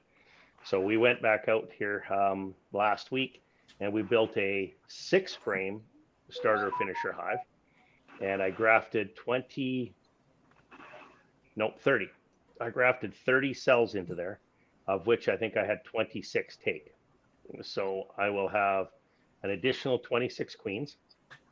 So I do have, I do have a couple other ones that I have to move out of some of my really old equipment into the boxes. And of course, Brad was nice enough to send me back with 15 pallets. So there's 30 10 frame boxes there, of which these 26 queens are going to go in to fill that equipment. So my goal is to go into winter with all of my 6 frame 3-way pallets full, all of my 2-way 10 frame pallets full, and it looks like I will be very close to achieving that. Well, you threw out a number the other day with how many queens you grafted this year and had come back. Correct. And if I remember, it was like 109. No, 100 and, well, now I got to add to these. So just shy of I'll be what, 132 or something like that is where I'll finish. And that doesn't include the ones from the nukes because. Correct. Okay. All right. So we had a question here. It says, Bob or James, have you ever had the bees in a starter move 20 out of 21 larvae off the graft bar onto the side of a frame? If I did, I didn't notice it. I haven't. This was my first year grafting, but are you sure? What that sounds like to me, and this is totally new grafting, so take it for what it's worth. James can shoot me down or whatever. What I'm assuming is that you put some eggs that were in a frame that on the side. Was the larva too old? Well, what he's making it sound like is they moved the larva from his grafting frame over and then capped them on like another frame. Yeah, that's what what I say. Were they too old? Were the larva, 4 or 5 or 6 days old? Because they won't, what I have found is they will not keep them going inside of that queen cell cup on there if they're too old. And what if you accidentally put eggs and not just cap brood or older larvae in, or didn't give your starter finisher long enough for those to become too old, they will have just started making cells on their own on the side. And really what's not happened, they didn't move it. They just dispatched everything you had over there and made their own. Right. So that's what I would think would be more likely, is that you might have missed some eggs or didn't give them enough time to become where that larva was just too old where they could make a queen from it. Yeah, I've actually, and maybe I'm just lucky, but I have I've been quite successful, and my take on my grafting bars has been quite high. I think I'm still sitting with everything that I did over here this year. I think I'm sitting at about 92% take. So quite acceptable as far as I'm concerned. So I haven't experienced them, I haven't experienced an empty bar. I haven't experienced a whole bunch of empty cell cups. So, but like I said, maybe I'm just lucky. He said it was the second more than luck, James, because I followed your advice and got over 90%, over 95% take on my cells. It was the second round they built queen cells. You might have had a virgin fly back in. If that you is didn't possible. Because ask me how I know. I'm like, man, they tore down everything I got. They didn't make any of it. And well, there's a reason Brad puts a queen excluder on the front of his starter finisher hive now, right? He had the same problem. Robert said I had a similar thing. They didn't move the eggs. They tore all my eggs from my graft and made their own cells down below. Yeah. Mm-hmm. And one thing I should show here, and I haven't opened it yet, but I got a box today from Mike Berry. So I haven't. I started, but I'm going to do it all on video. So I'm not sure if Mike is watching there, but I'm not sure what's in the box. But thank you, and I'm going to do a video. I'm going to put it up here. So I'm excited to see what's in there. I'm excited to see what he sent. I bet he's got some Barry's best honey in there. Could be. You know what? I love getting surprises. So, the bug farm is, sent me and my wife a couple coffee mugs. We use those things all the time. We'll see what comes in here. It's great when you get something like this. So, thank you to those that send me some goodies like that. I greatly appreciate it. But like I say, I started opening it up, and it's like, oh wait, I got to get a camera. So I'll finish opening that up tonight, and I'll get that sent up. So thank you to Mike for sending that up. I really wonder. appreciate it. Speaking of which, has anybody heard from Charlie? Because usually he hops right in. I hope he's okay. Let me text. I'm just going to step out and see if I got to change a filter. I'll be right back. Take a screenshot quick. Oh, got him. Got me what? Looking down? Yeah. It's the Bob version of sad Keanu Reeves. I just sent him a text. Charlie, check in on him, make sure he's okay. And said he's missing the live. But Charlie's shopping for the hive lifter right now. I doubt it, Todd. Highly doubt it. I'll probably have a hive lifter before he does. And I don't really need one at this point. Let me see. But yeah, it's. And he froze again. Speaking of hive lifters, I did a bit of research, and the K truck only can carry 775 pounds. So by the time you put you in there, you only got about 400 more pounds that can go in there. Yeah, I don't think that's the right truck you go on to be looking for. No, Alex. I really don't. Because just my Malibu has 1,000 pound of pull force. If I can get a 300-pound trailer, I'm at the same level as the K truck, and it's a whole lot less expensive to get a trailer. So a trailer might be a short-term solution, a better one than getting that tiny pickup. You know what's even a shorter-term solution? Buy a used truck. Yeah, that's what I say. You need a truck, bro. Money for a used truck. There's Hey, Charlie. Hey, A used better late than never. What do you say, Charlie? Oh, not much. Fair season. Everybody's wanting to go to the fair. Ooh, sorry. I did pretty good last weekend at the fair there. So.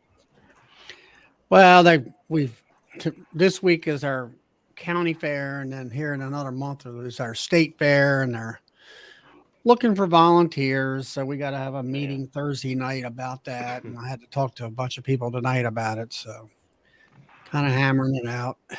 You froze Pretty again. good. We had a bunch of family here at the house, and I bottled up a whole bunch of stuff for the store and stuff like that downtown, and everything's said and done, just under 600 pounds. So. Oh, there goes Bob. The final nail in the freezing coffin. Mm-hmm. So James, are you feeling all right? You doing okay? Hey, Feeling Bob. better. Yeah, a little bit better every day, but I just have to. Part of the reason I'm taking it easy here tonight. It's rainy, it's wet, it's cold. I could be building lids out in the woodshed. Alan offered to come over and help, and I said, you know what? I'm just going to take tonight off. I'm just going to relax. So I'm just straining honey. So I'm actually working a whole lot better for me this year. So I kind of took a little bit of a page or a lesson from Brad. So last year, what I did is I would take it out of the extractor. I'd go through one of those two metal screens, the coarse one and then the fine one. And then underneath that, I had my 400 micron cone filter. And that seemed to take forever. So what I did this year is I extracted it straight out of the extractor into the pail. I take the pail, I put it in the warmer. I leave it in the warmer overnight. I pull it out of the warmer, and then it gets up to about 32 to 36 degrees, maybe 38 degrees at the most. Mm-hmm. And it just flows right straight through those filters. So that is working way, way better, and it's saving me a pile of time this year, which is a good thing because... 38 is almost, 90 98 degrees, I think. 100 Fahrenheit. degrees, right around 100. I thought in 40, 100 degrees. I believe it 38 is. C to Fahrenheit is 100.4. Ask me how I know. My license is in the metric. It's a metric system. So I've set it to 38 degrees on my bottling tank. So, and I don't think the honey quite gets to that. So that's what the warmer is set for. So, but Mhm. yeah, it flows right straight through, and it Hey, is Brad. just saving me a pile, and which is a good thing because I've cleaned out Home Depot out of pails. I've cleaned Rona out of pails. I think Canadian Tire is next. So. Well, I restarted my computer, so it cannot be my computer. It's been restarted. It must just be the internet doing crazy tonight. So Robert says he runs 40 plus highs with a Chevy Volt and a 5x8 trailer, Alex. Just make it fit your budget. Yeah, I think a trailer is a good short-term solution. Well, I mean, you won't really be moving anything in the wintertime, right? No, So I winter my bees outside, and like I said, like the Malibu can pull 1,000 pounds. If the trailer weighs 300, I'm only like it's 700 pounds. I can tow. A K truck can carry 775, and this like it's a used pickup. It from a dealer, it's like 10 grand. A trailer is a whole lot less than 10 grand.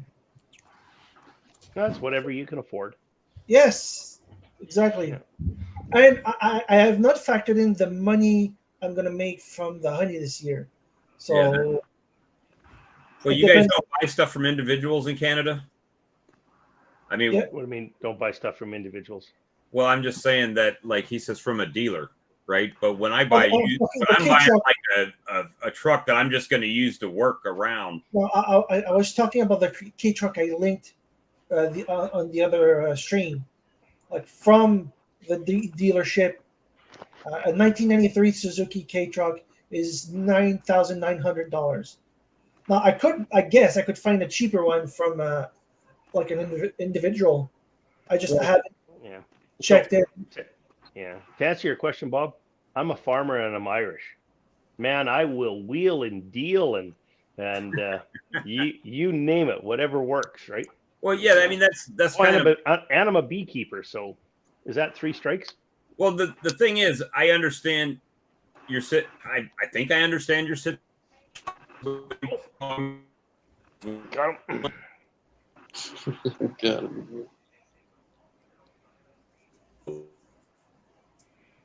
This thing is brutal tonight with the freezing. I don't get it. Oh, we're no worries. Carry on. But I think I understand your situation from our conversations, and my worry is that's also your main source of transportation, right? So if you start towing trailers and stuff behind your car, you're putting wear and tear on your only transportation. So for me, yeah, I could pull a trailer. I've got a truck out there, so I could pull that. But I'm just saying that pulling a car is not really designed to pull trailers, especially front wheel drive vehicles. So I mean, do you with what you got? I'm just cautioning you that it may work out in the long run to buy it, even if it was $1,000 truck that's a 1986 that piece of crap that's been rusting somewhere. You're going to pay the same for that as you will for a trailer. But that truck is designed to pull stuff. It's designed to freeze up.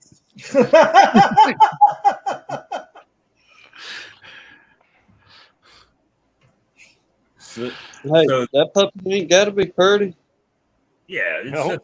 You're just using it for farm work, basically. And in fact, you probably don't want it to be pretty because you're in your bee suit, you jump in your truck. You know what? You're going to have propolis on you. You're going to have honey on you. You're going to have, forget your hive tool in your pocket or sit on your queen cage or, you probably don't want it to be pretty because if it is, it won't be in a few weeks.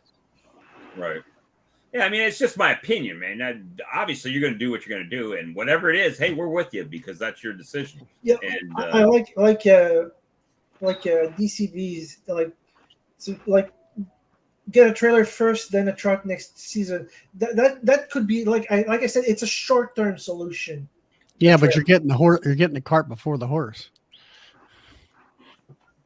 a truck No, works. that as would a be if you bought a bee lift, Charlie. Yeah. Oh, Bazinga! Mm-mm. That's a good one. Oh, I'll tell you. You know, yes, I've got to finish the video. I've just been too busy, and yes, I probably should be doing that rather than sitting here tonight. You've been on sick. YouTube. You've been sick. But I've been busy know, too, so it don't matter. We'll get that's a winter thing. I would absolutely be lost without that lift. I mean, I would absolutely be. There's no way I could run the hives I do if I did not have that lift. So, What's a Unimog? Unimog is a really high end like tough truck. It's basically military design. Like I showed it to Brad, and Was that guy over there in It's England kind or of someplace that had one? a Unimog is made by by Mercedes. Mercedes. It's kind of a dream beekeeping truck. It's completely unrealistic to want one. It would be nice as part, but yeah, it's not realistic. The K truck is just way too small. So yeah, I gotta find like a junker. that's what you need. Yeah, get That's yourself exactly what you need. You need a Just- 3/4 ton Ford pickup truck. Chevy. Of course, that is a foreign vehicle, but I don't know. Well, you need a 3/4 ton if it's a Chevy or a Ford. Yeah, Unimog and Easelos that's the dream. If you're going to get a Toyota, you can get away with a half ton. I don't know about that. Well, I got a Toyota sitting here. The Toyota's only half of a truck, though. I got a half ton here that has done all of that, and she's got over 1 million kilometers on her. Yeah, So- those are amazing for beekeeping, but the price tag is completely unrealistic. I look at that and say to myself, I don't know. I don't see the necessity of that truck right there. That's a very This is a specialized truck. 1972, and it's for sale. Look at all those gear shifts there. All those different. Well, it's got hydraulics and whatever. But the thing of it is, look how big the tires are. You can't, it's too high in the air. I was going to say, who's going to pick up a box of super and throw it in the back of that truck? Right. Not this cowboy. Oh, and I need a bigger hive lift. So Get a 4-wheel drive, 3/4 ton pickup truck, or at least a ton one, 3/4 And ton. remove the cabby, the box. I don't know how you call it in English, but the box at the back. The bed. Remove the bed and put a flatbed on it instead. it's Well, then still find too your, high. yeah, that's easy to do. 42 Find your one that's got the body is all rusted out, throw it off, and build yourself a wooden flatbed. That's If 40 it's allowed up there. for a 1972. It's as old as me. Well, I'm older than it, but barely. And it's $42,000. Yeah, For those- Put up there, Bob. So we found one last night. I'm wheeling and dealing on right now. Type in a C5500. Oh yeah, that's like GM GMC. A GMC, yeah, C5500 or W5500. Flatbed. Yep. Put that picture up there. And Alex, what do you think I'm going to pay for this? I don't know. Hold on. I'm not a psychic yet. This is an 09. No, so that's that's not a C5500. That's a top kick. So that's a type in try a W5500 then, Bob. All right, let me remove it while I'm looking. What year was it? This is a 2004. W55. Oh, come on. 2004 W5500. Yeah. So I'm guessing the price of pickups has gone back down. Oh no. No. All right, so it looks like an Isuzu MPR basically.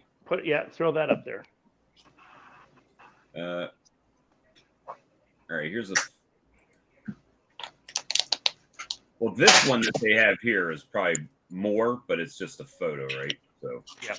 Just Nope. so that Alex can The see. same one. there you go. Exactly. So there's one. You can get them 4-wheel drive, 5,500. It's got a 28-foot bed on it. It's Man, got that's a long. Yeah, it's got just under 200,000 kilometers, and that's going to cost me $6,000, Alex. That's nice. How the f did you get so? It's so cheap. He's Irish. Didn't you understand that? Well, yeah, I've also been looking for a long time. So, the deal isn't done yet, but we are working on it. So, But I mean, yeah, that there is would be stuff out nice. there.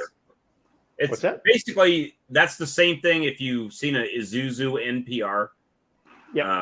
It's basically the same deal. So you just have to. Here's what and I found my cat on Capra the exact same way. You've got to set a budget. You got to set that money aside, and then you got to look, and you got to look, and you got to wait, and you got to be patient. And when the opportunity presents itself, you got to jump. You got to pounce. So it'll come. You just have to know what you want, and then wait for it. There's a 2009 Hummer Bee for $45,000. Because I found a Unimog for sale for $15,000, but like the maintenance, like just the tires, they're military tires. You pop one of those, it's But gonna that's- cost you an arm and a leg. But that's why I say that is not what you want for a bee No, truck. I agree. It's like I said, it was like a wish, if you want. Yeah. Oh, Like I was looking for a 5500 series, like a Top Kick or something like that, but you just can't find them that fits inside of the budget that I've got. So you just have to, you got to work with inside your budget. Now, is this truck perfect? Nope. Is it going to need a seat cover? Absolutely. But it's a bee truck. I'm not, I might. I mean, I've been known to do stranger things. I was going to say, I'm not going to load my wife up on it and go out to town for supper, but we may stop back on the way in from the apiary in it and stop for supper or something. But I mean, it's a bee truck. Just, as long as it is safe, it's roadworthy. So up here, it has to pass a commercial vehicle inspection. So, that's brakes, tires, windshields, lights, transmissions, engine, Look at that. A 98 for $6,000. That's what I mean. There you go. And it's got a lift gate on the back. There you go, That'd be- Alex. That would even be better. Yeah, a lift, like it goes down. You can plug Tommy stuff gate, in, it goes back up. Yeah, okay, Yeah. that's what a lift gate is. And A lift gate is on the rear end of the truck, so you can dolly something up on it and then hit the button. And it'll raise you up to the height of the bed. and you can take these panels off of the side. They just lift out. Yeah, they're sideboard. That's all. And now all they are is steel sideboards, and he's got plywood No. bolted to the sides. That Yeah. one doesn't look like it's 4-wheel drive though, but that would be fine. At least it's better than your car. And it says make an offer. So that means you can get it for less than that. Let's see what it looks like. See the gate there underneath there, Alex. See that thing underneath? Yeah, See if it shows it folding it out. I mean, that's a $2,500 to $4,000 touch just for the gate. that's really nice. I just don't have the money for now. I'm gonna see how much honey I make. If I'm lucky, I might make enough, but I gotta like prioritize where to But put. I guess what all I was trying to point out is something like that, which is way cheaper, is going to do a better job for you than kind of what you're looking at. So, No, I wasn't really looking for a Unimog. oh, okay. Oh, like I said, it's like the ultimate dream if I had infinite cash. I know, like, from the beginning it's not realistic. As soon as I saw the Mercedes emblem on that thing, yeah, no. Oh, this is up where Spanky's at in Lenore, North Carolina, a couple hours away from me. 5.7 liter. How many miles? What's the brand of the truck again? I'm gonna take note of it. Wow, this is the same as an Isuzu. So GMC's got the model. It's probably made by the same manufacturer, just threw a different logo on it, but that's a I can't see. W5500. They make them a 3500, 4500, 5500. I wanted the 55. 5500 for the weight. A what? 5500? Yeah. So What's is the name? What's the GMC. name of it? GMT? Yeah. GMC GMC. or even this Isuzu? It says it's engine manufacturer General Motors. Exactly. So it's a collaboration, right? Like I say, they just throw a different logo on the front. Or if you can find like a top kick or something like that. But yeah, you want it. If you're going to be hauling beehives and honey boxes are heavy. So, Oh yeah. Alex, not trying to meddle in your business, my friend, but Well, I am. until you can get your your Bob is, but until you can get your cash saved up to what you want to invest in, do you not have anybody that can help you throughout the season that's got a pickup truck and a trailer to say, hey, look, I need you on certain Nope. day? Nope. That's a bummer. Man, They're French. that's They're not one of the unfriendly. best things about the South. Like I have an uncle, but he's over 70 years old. Like when I considered buying an enclosed trailer, he was willing to go get it for me, with me, I should say, in Ontario. But I don't like putting him through this kind of work. Like Mhm. he's a good person, but he's old. Well, yeah, Charlie's old too, but we abuse him. Huh? I say Charlie's old too, but we abuse him. Hey, don't get me wrong now. I know 70-year-old men that can keep up with me, brother. There you go. The This thing says- of it is, though, Alex, where you live at, where are you going to park this at? Yeah, that's another. Any size truck. Sounds like to me you live in a city or in a town or something. Yeah, and with the new neighbors, they're like they have like the neighbor above me have neighbors above me have two cars, and now there's one downstairs that has a car too. It's there's not much. Well, doesn't place to everybody have a park car? two vehicles. Well, you got Everybody's one got a parking car, spot. right? What you do is you put your car on the back of that when you park it in your parking stall. Well, you see this one right here says sold for $500. Yeah. 500.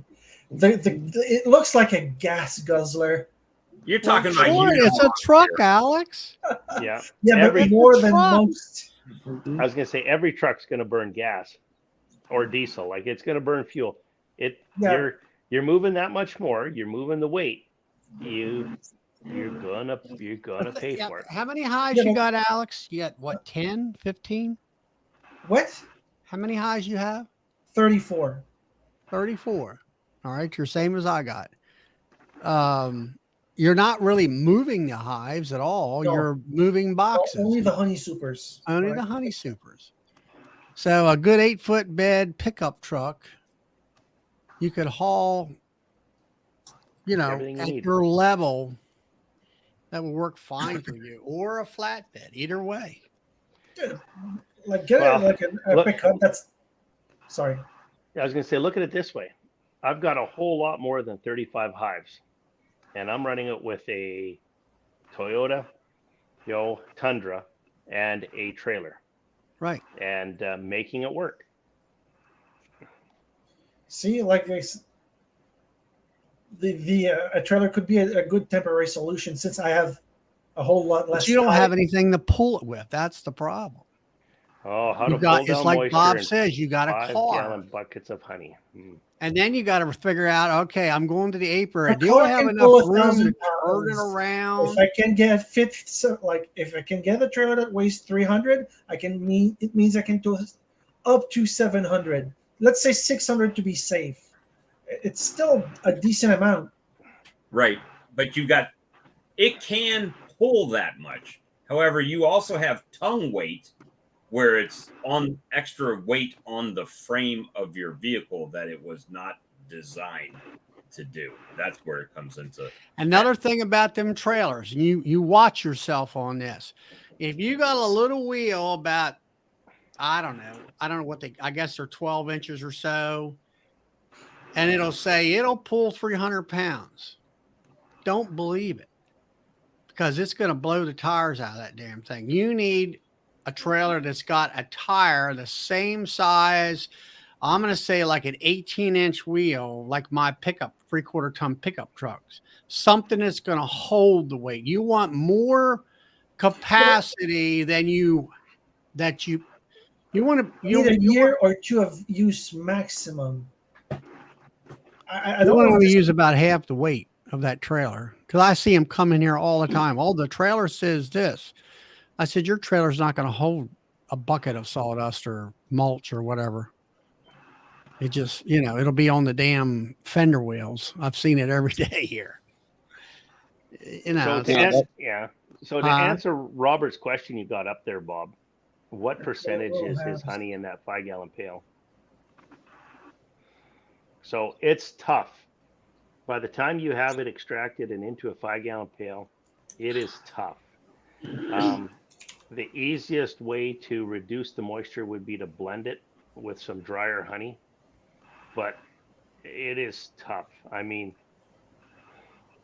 I can remember a couple of years back I did that, and I had, I had some, not paying attention, I had some 20% moisture in there, and I tried putting it in, warming it up, 32, 34 degrees. And I put it in there with the dehumidifier. Well, the dehumidifiers usually kick out at about 30%. It's tough if you've got high moisture. Sorry. I've had some people here, they take a closet and like Philip. James says, rise the temperature up, but also have a dehumidifier in there. And then they told me they would have to go in there on a daily basis and stir that so the moisture in that, the water in that honey would come to the top and evaporate. That would be the only other answer. The best way of doing it is to test your honey in the super. Like I had it last year. We had high humidity. Moisture content was 18.5. I don't like it that high. That's right on the border, on the high end. I put it underneath of a table, draped plastic down, put a dehumidifier at one end and a fan at the other end, and blew that air through there. And about 5 days later, it's 16.5%, 17%. Sorry. That would be the easiest way. I mean, you got Gus Mitchell. He stacks his highs, but I'm thinking to myself, okay, he heated his whole building down where he sucked the moisture out of it. Well, most people can't do that in a big room. So I put it underneath the table. Man, I got a video on it. Go to my Solomon Charlie's Bee Farm and look the cheap way of dehumidifying the honey. You really are best to make sure it's capped before you spin it, or test it if it's not, to make sure what your water content is. Yeah. And if you've got to dehumidify it, if you've got to dry it out, it's way easier to do in the comb. You can put the fan down through there with the dehumidifier in there. Your honey is little pockets. It's all spread out. You can dehumidify it much, much quicker that way than you can after you've spun it and put it in a 5-gallon pail. Right. It's 18.7. So you don't really have to bring it down that much. Yeah. So you might get away with that if you agitate it like Charlie said, but keep testing it a couple days. Yeah, I would stir it, put a dehumidifier in a confined space, and put heat in there, and then stir it. One guy told me he put it in a closet. Well, actually, who was it that did that here on the chat out there? Was it Texas Beekeeper or the Phil? Philip did that. He made a hot box out of the house's coat closet or something. Yeah, Philip did. Philip did that. So it's not about already having Alex have 300 hives and needing a flatbed. What it is about is not having him spend money and then having to replace that with something else that he's having to spend money on. Where he Well, can, I think it's even more so than that. So, I mean, we want Alex to do whatever is right for Alex, and not all of us have different opinions. I mean, Yeah, what's right for it's me like the isn't right opinions for are all Alex. over. No. It's hard to make a decision. But so here's a couple things that I do know, right? So first, Charlie should buy a hive lift. Yeah. Second, you've got to work inside your budget, and I mean, I think it is. Evening, Brad. I think it is your goal to grow, correct, Alex? I mean, Yes. you want to grow. He wants so, to become a commercial beekeeper. He wants to follow your Small- pattern. That's My what he wants to pattern? do. Anybody Yeah. wants to follow my pattern, you got to be 3/4 nuts and half crazy.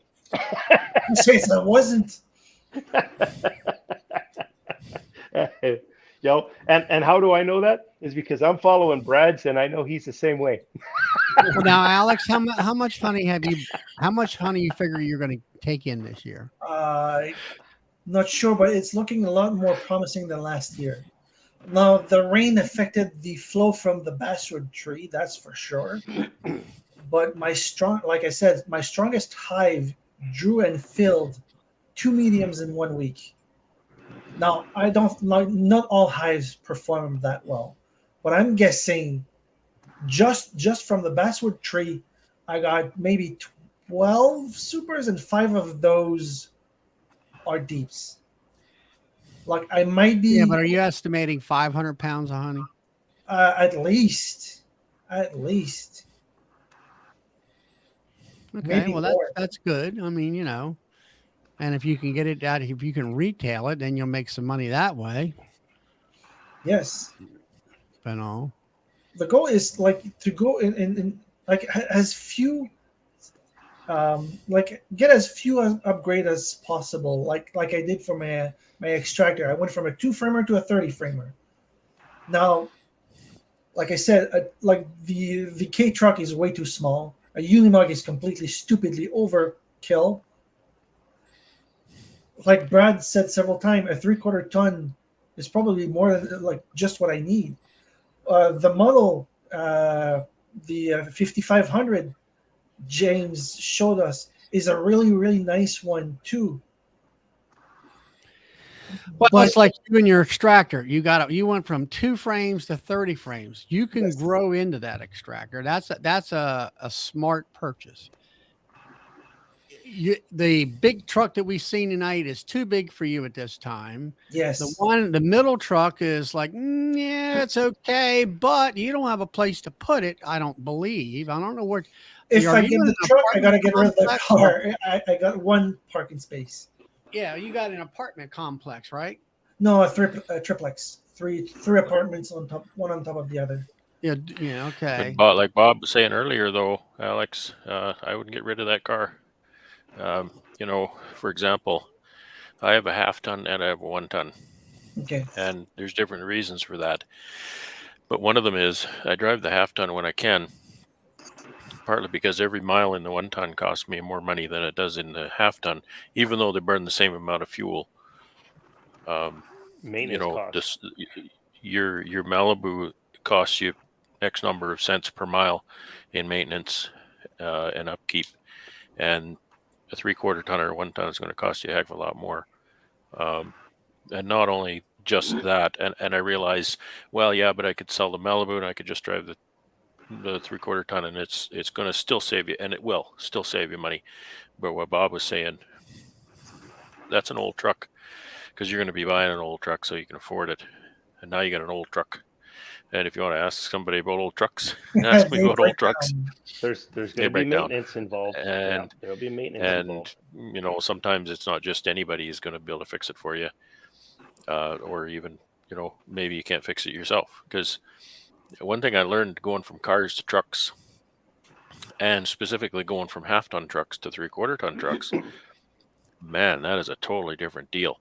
Trying to work on and repair and do maintenance on specifically steering, suspension, and So if I systems. understand what you're saying is keep the small car for moving around, and Absolutely. use the pickup truck only when I have to move large amount of honey. Correct. Yeah. I do And the same there's a thing. balance there, because vehicles will will deteriorate faster not driving them, Yeah. but their vehicles will also deteriorate faster driving them a lot. So you have to drive it. I try to drive my 1 ton as much as I can, or as much as makes sense. But I know that if I don't drive it for extended periods of time, then it starts to deteriorate. So you need to drive it. But Yeah. every mile, you know, it's Yeah. I just mean, one of those things. And I have that's I one have a of my. pickup truck, and then I run around with my smart car. There's a reason, right? I have both. Yeah. Smart And cars got air I'm conditioning. used to not owning a It does. That's one of the problems I have. That's I don't reason use enough. my car enough. I got my driver's license. I was driver's license at 42. I never needed a car before I started beekeeping. Always within like walking range of my job, of all the utilities like banks, hospital. Like I'm within 15-minute walk of everything I need here. Yeah. I don't need the car other than for beekeeping, and the car is letting me know when I don't use it enough. And Alex, for your edification, and just because I care about you, I don't bring this up in a condescending way at all, but just from what I've gotten to learn about you and your life, even going to towing a trailer with your car and going even into a pickup truck, a 3/4 ton, or maybe something even, larger, specifically once you get a load on that vehicle, that's a completely different driving experience. And if you haven't had experience driving that kind of stuff, Mhm. enter it carefully, because it's not like driving a Malibu around. You keep saying, well, Malibu could carry 1,000 pounds, so I assume you've carried quite a bit in your car, and Yeah, you can like tell 16 cinder blocks how different is close to its limit. how different that Yeah, it like behaves. how does it steer, how does it handle, how does it stop, just so you know. I'd hate to see you jump into, get a great deal on a 3/4 ton truck tomorrow and throw 2,000 pounds in the back and end up upside down in the ditch. I'd feel really bad if that kind of thing happened, because I'll tell you that is I have my 1 Yeah, ton truck I am sometimes, aware. and the thing will weigh 20,000 pounds from front to back, and that is a completely different experience. I am aware I'm an inexperienced I driver. know It's good I that try- you're I can be inexperienced, drive so slower. that's that good. he talks about his basswood honey, and it's only one tree. I thought he was talking about a whole forest. No, he's there's got only a whole one pile tree. of them. The longer I listen to him, the longer I feel like he's just a beginner I am a beginner. and he doesn't want to. Who's saying this stuff, Charlie? Who's talking about that? Hey, well, gentlemen, for y'all get any deeper, we're gonna skin it. It's been fun. The longer I listen Appreciate to him, I feel like he's just a beginner. Nice to see you. I will see you You later, too, Tim. Brad. Yeah. Appreciate your Y'all have a conversation. I'm gonna go. And I'm gonna go change he filters just again. I'll be back in a bit. All right. All right. What's Charlie talking about? Charlie, what are you wants to doing? cry out, "Woe is me!"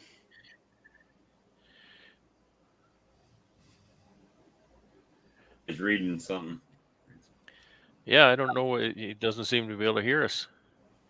Charlie, Oh, it wake looks up. like somebody doesn't like me. Well, No, it's not that. It's just, it's like anything. We get set in our ways, and hey guys, we're only trying to be of assistance. So we're not trying to, we'll get, it's like anything else. You get 10 different beekeepers and ask a question, you get 20 different answers, right? And that's kind of what this is. But all of this is just best of intentions. It's not like we're trying to steer him down the wrong. We're actually trying to stop him from doing something he might regret after spending the money. Yeah, it's absolutely good-natured, guidance and help, and it all has to be, Alex, I'm glad you're taking it all in context of what it is, because at the end of the day, you do what you want to do. Yep. I'm Right. trying my We can tell best. you I know whatever, and I don't know who or what Charlie was talking about. I am a beginner. I just got I was reading. I thought I wasn't muted. I was reading a text, I Yeah. am a beginner. I don't know everything. And yes, there's only one bachelor tree. It produces an insane amount of nectar, but there is really only one tree. But you got 500 pounds. Off So of that that's one to tree, me is $5,000 worth of product. Exactly. Yeah. If you can get $10 a pound for it and resell it. But the thing is that, you know, it's the same with everything. We're talking about this because this is the conversation that presented itself. Nobody else had another topic that they were talking about, and when they did bring it up, we talked about that conversation. So Yeah. we're definitely not trying to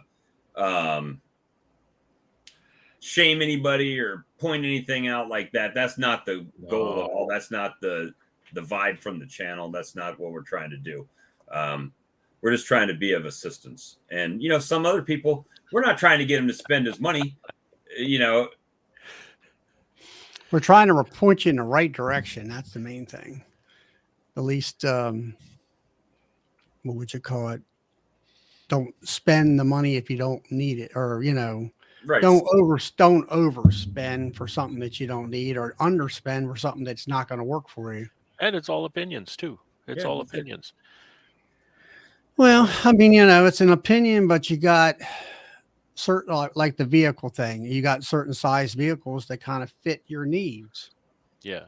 And You know. that's where I think where the real advice can come from is just, you know, kind of give me an idea what you're doing, and you can say, well, you know, because if I were to buy a truck, if I were to buy like a truck, not just a 1-ton truck, then I have certain criteria. I say, okay, the very number one criteria is that it has to be able to haul at least 3,000 pounds on its back, right? So then that takes me to whatever level of truck that I need to be looking at. What's the GVWR? What's the payload? All this kind of stuff. And then I have to look at things that I want. Well, do I want make sure I have 4-wheel drive? Nah, maybe not. My out yard's pretty easy, so maybe I don't need that. So just, you know, different things, and so, you know, because like I say, Alex, we've gotten to know you a bit over the last few months, and kind of getting an idea of the level of beekeeping you're at and where you want to go. You know, the challenges with a you said it's not an apartment, but a duplex or something like that. Living situation where, well, I only have one parking stall, and it's kind of stuff. You know, those are challenges. I think that is the crux. Alex is his location. He has no room to expand without somebody else. You know, Well, his that definitely neighbors, is a neighbors coming in and say, difficult "No, you can't situation. do that." Yeah, that's a difficult situation. That's the killer right there. You know, to make deal with your landowner to say, hey, can I keep my truck back in the corner here of your property, or something like that. You know, that kind of stuff is easy to score from the right people. So, you know, it's all meant as friendly help, and anybody who might just kind of want to do this, blah blah blah, they're not as good as me, then you just let that stuff Of course, slide I'm not off. as good as probably most. Matter what I'm saying, just let it, you know, you let that slide off, because there's always those people. There's always those people around. It makes them feel good to kind of talk Kick somebody negatively down? about others. Well, sure. If you kick somebody down, then you're taller than they are, right? Well, see, I have a similar situation. I've got a lot of bees, but I don't have a lot of space, interior space or garage space, where I can say, okay, I'm going to get 100 supers. Okay, I can get 100 supers, but where am I going to put them when they're all assembled and painted and everything? I don't have storage area like that as well. So I try to build as I need and have them available as I need them, to where I just don't have, you know, this big, it looks like a pallet warehouse when you pull up to the house, you know, where it's just a bunch of boxes. So it's a challenge. And, you know, we talked the other day about. And he froze. He's locked up again. Locked up again. And Right back. Now, there we go. we used to talk about whiz and hunt. that used to come in here was in a very similar situation to you, lived in an apartment, wanted to get into beekeeping, wanted a GoFundMe, send me money so I can get my bee farm up and running again, right? So here's the thing. Yeah. I applaud you that you aren't letting the fact that you stay in an apartment to stop you from your dream of being a beekeeper. And that's guts. That's tenacity right there. So, that is the thing, is that we all come from different backgrounds. We all have different, like I couldn't wait until I was 42 to get a driver's license. I would be stuck because I live out in the country. I can't walk to the store. You know what I mean? I have to get that. And, people in like New York City, they can go their whole life and never have to drive because they can walk right to the corner of their block and there's a store, or something that they can go to. So, yeah, definitely not. And he's gone again. So it's not hard to break into the conversation with Bob freezing once in a while. Hey, you guys can actually get in when I'm froze. Yeah. Since Bob's away, we'll talk now. Yeah, let's talk about Bob. But yeah, that's definitely not it, Alex. You're welcome here, but it's and everything. And there's Rob from the Robbies is in here. He said a Facebook post asking for local land to keep bees on was a huge success for them. They 2 jars of honey a year is all they ask. Wow. And we get those asked, or people ask us in the club, that they would like to have bees on their land and stuff like that. But I don't know, it seems to be different all the time. Bring bees over. It's like, how many bees do you think I have? Right. But I mean, again, it goes back to helping each other out. If you had someone that was closer to you, or maybe in a club or something that may say, hey man, I got a truck, I'll come help you out and move some colonies, or freeze. Actually, you know what, Alex? Robbie there has one of them K trucks that you're talking about. I saw he had it listed for sale not too long ago. Actually, he got 2 of them. He bought one and he's selling one, and I don't know whether the other one's newer or what. Yeah, but they're so small. That's not much. I'm surprised that it maxes out at 700 pounds. That's wild. I had a little Nissan King Cab truck. I have a really tasty honey. I'd haul 1,000 pounds in there, easy enough. Well, there's a guy, it's called Soda Land, and he's got a YouTube channel. He's got a farmette down in, I think, Tennessee. He got one, and he was in North Carolina. I don't know. Was it North Carolina? I don't know. He was driving it around, and he can go and get this and get that with it, and he uses it basically on a farm as a hauling water and feed and whatever. But to me, the bed, what are they, Alex? 7 foot long, something like that? Sorry, I was typing to somebody else. Could you ask again? Yeah, the bed on those little TK trucks are what, 7 foot, 8 foot? I think they're only a 6 foot box.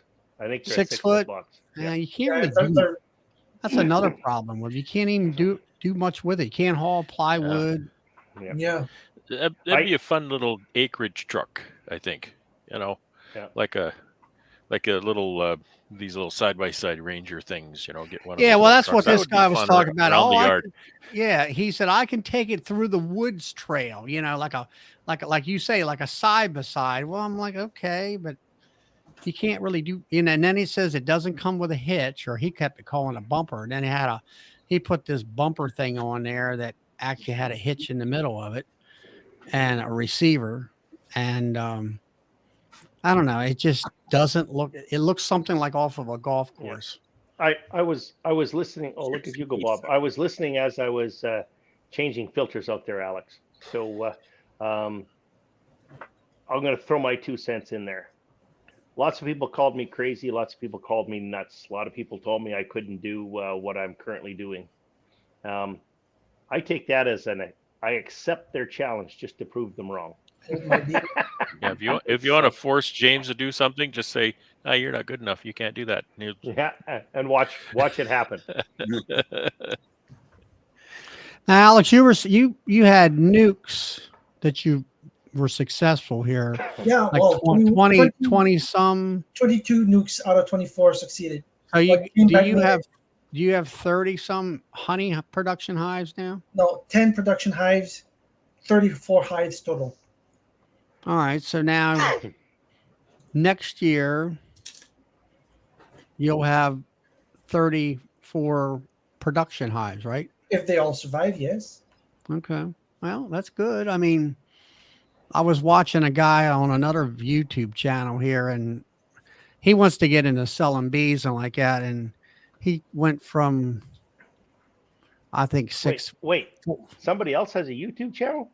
Yeah, I don't know who I liked what he did. He went from like 6 hives, 6 10 framers, and old Bob, he bought his bees from Florida, and guess what? They were hotter than hot, and he had to requeen them all. Oh wait, I got to get Bob.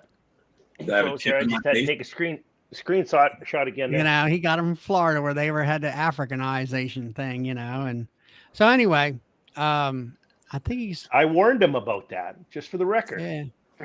Yeah. Anyway, he's up to like 50 some hives. Seems to me 50 somebody else had a hives. The fact that conversation with him about that. but they're too. more so nukes and everything like that. But yeah, he was trying to do splits and stuff, and he thought he could split every so many weeks and stuff, but it didn't turn out like he thought. And what I'm getting at is it'll take you a few years to you'll be at 50 or 30 30 production hives next year, and then make another 20 more nukes.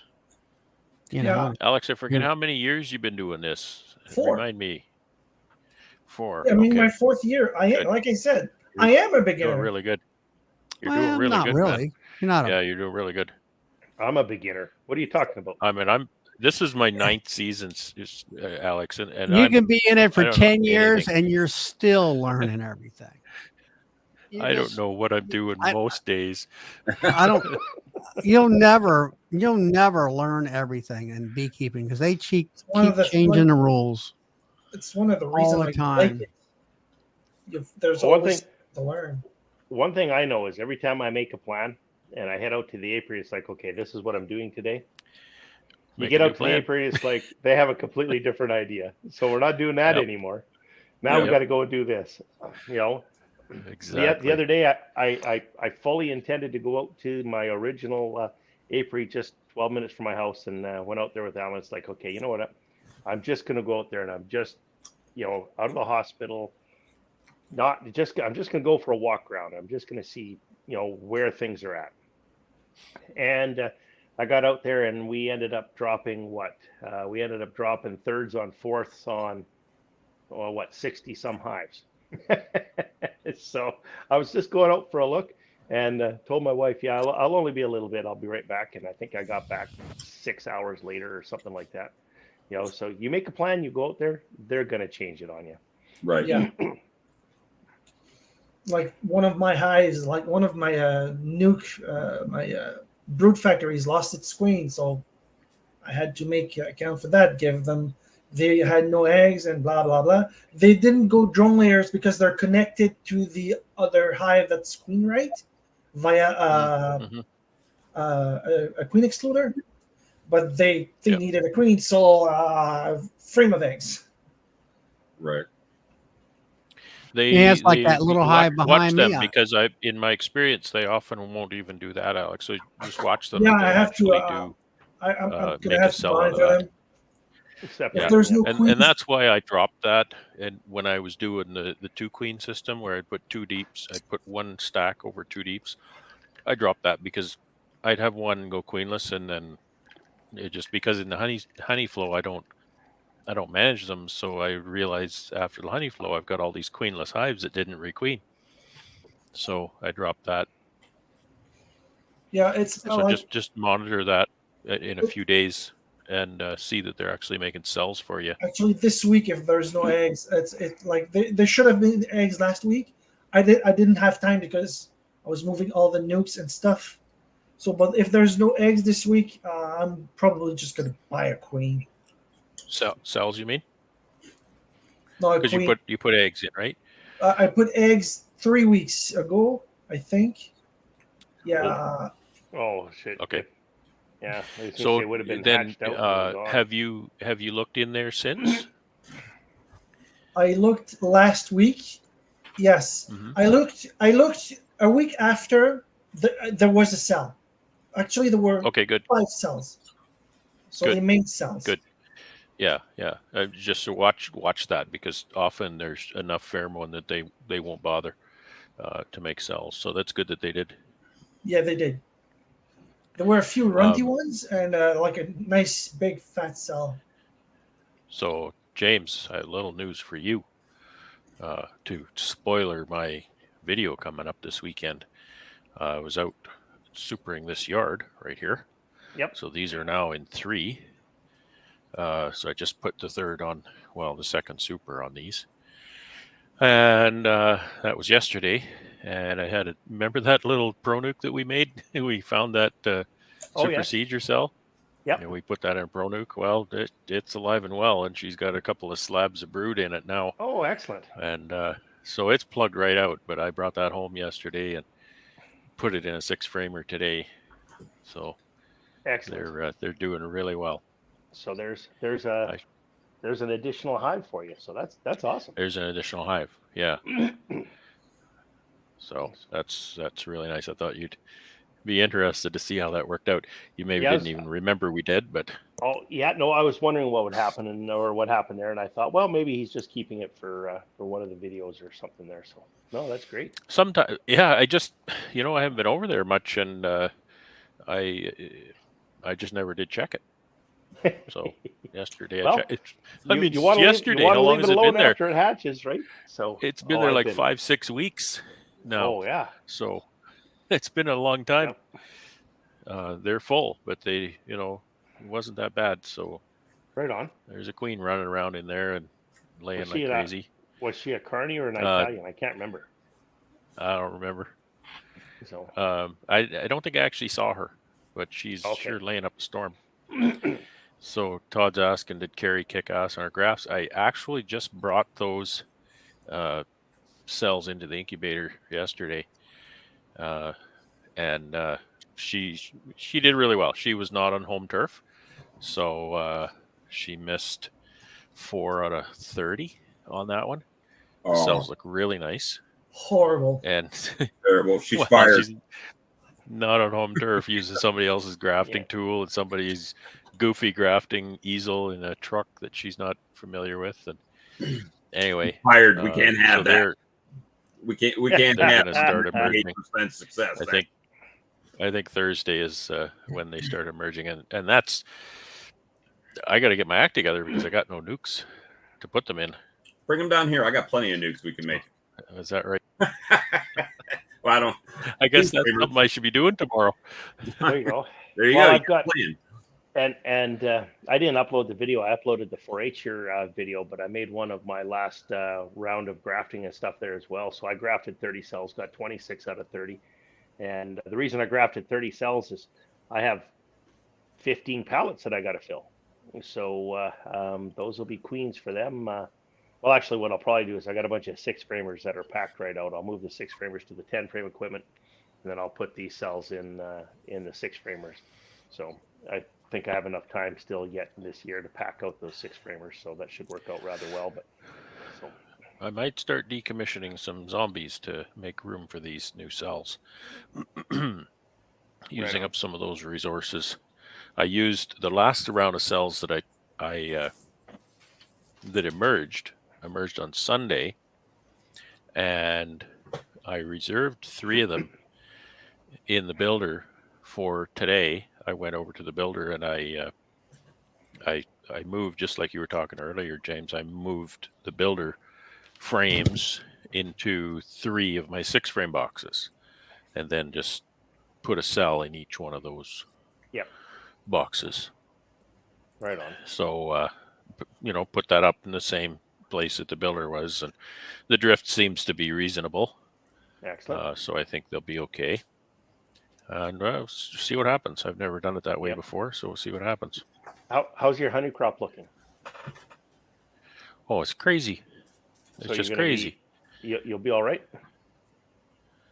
Well, I don't like to count my chickens before they're hatched, but they're sure pushing me. Oh, good. It just the floodgates just opened here. It it just kind of it was slow, and suddenly, boom, Bam. and I'm filling 2 deeps in a week, and we're building frames as fast as we can because I got nothing left. Well, If I need to put another super on, which I might, then Yep. maybe I'll be extracting to get some boxes. That's what I was saying earlier. So Sheldon was over here earlier this week, and he was building frames.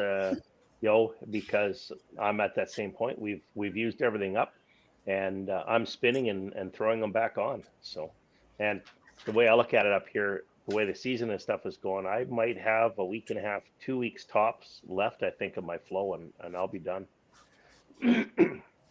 So, well, my average take on a colony is 3 deeps, usually about 100 pounds of honey, maybe a little more, and most of them in the home yard are 3 deeps, and there's a few in 4 right now. I was late on the out yard, so the seconds, like the first super in the out yard, was packed out on probably 98% of those hives. oh, okay. And so then I added the second super, and I had a lot of drawn comb out there, and then I added the rest foundation. But that shouldn't be a problem for them because it's the second box, so they're already up there. Yeah. So I hope the flow holds out in the out yard because, they may just make 2 boxes because they were not overwintered right hives, well, which usually make more honey. Exactly. Well, you got to remember those were nukes that I intended to bring over. Well, that's the thing. Those are basically 5 framers that we stuck in there. So they're doing really good. Yeah, I had to take right them out now. of the. It really depends on what it's lasting. Yeah, I had to take them out of the 6-frame equipment because they were plugged out in the 6-frame equipment. Yeah. And the 10-frame was just easier to give them the air and the movement to move them over. So they're doing really well then. So that's good. Oh, they're fantastic. They're absolutely fantastic. There's a couple, like in any lot, there's always probably 1 or 2. I think there was 4 I didn't super, and not because I didn't think I could. I was just running low on boxes in the truck, so I may go over and stick those on yet. So overall, there was probably maybe a half a dozen that weren't packed out. Yep. But the rest of them that deep was completely full 10 frames. Good.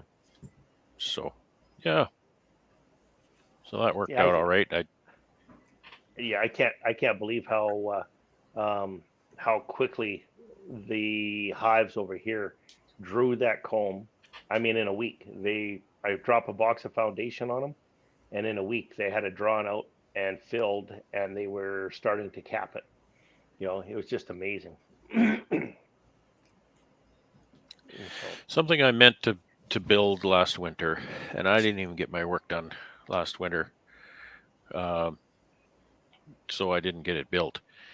But I want to build either 2 or 4, hopefully 4, 2 pallets, so 4 places for the hives. What's the word for it? Weigh scale pallets. So 2 weigh scale pallets for 4 hives. And this is why I decided this last year, because last year was such a goofy year. I felt like it was my first year beekeeping, and this year I feel like it's only maybe my second.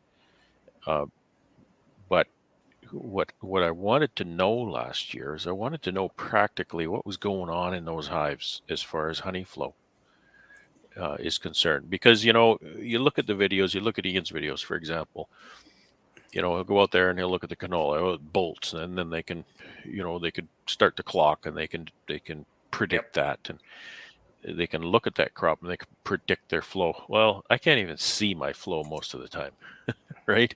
I look out there and it's like, I don't know where they're getting honey from, but it's coming in. So I don't have that queue. And so I want that weight information to tell me what's going on with the flow, because last year's flow was not that A- great at all. As It you had see it, ended by now. right? As you see that trend going up, it gives you the idea that, okay, you can get ready to start dropping boxes. Yeah, we put on 5 pounds today. We put on 6 pounds. You know, the next day you put on 6 pounds, then you put on Yeah. 7 pounds, then you put on 2 pounds, you put on 1 pound, and you think, okay, well, things are tapering off. So that's why I wanted to build those. So I really hope I have the opportunity to build those next winter. Building them isn't going to be the really tough part. Actually, buying the scale systems is going to be the tough part, because they're not cheap. It's going to Yeah. cost me quite a bit of mola Exactly. to buy those, but I think that'll help me out a lot. Well, it's interpreting my flows. It's going to give you an indicator, and you'll know when to, like I said, when to go. Here's a question for you. Have you ever thought about, or have you did any measurements to see what you could do? Can you get four frame mating boxes on a pallet? Well, that's kind of how they were built in my case. So yes, I kind of could, but they're not clipped in that way, and the So you shim is split. not built on the pallet for that. But if I were to build it specifically for that, absolutely, because the little boxes that I'm using, I built those to sit over top of double fives. So you take a 10 frame box, you stick a thin divider in the middle, you put a 5 frame nuke on each side. These little boxes I'm using were built as a second for those, Michael Palmer style. And so they are exactly half of a 10.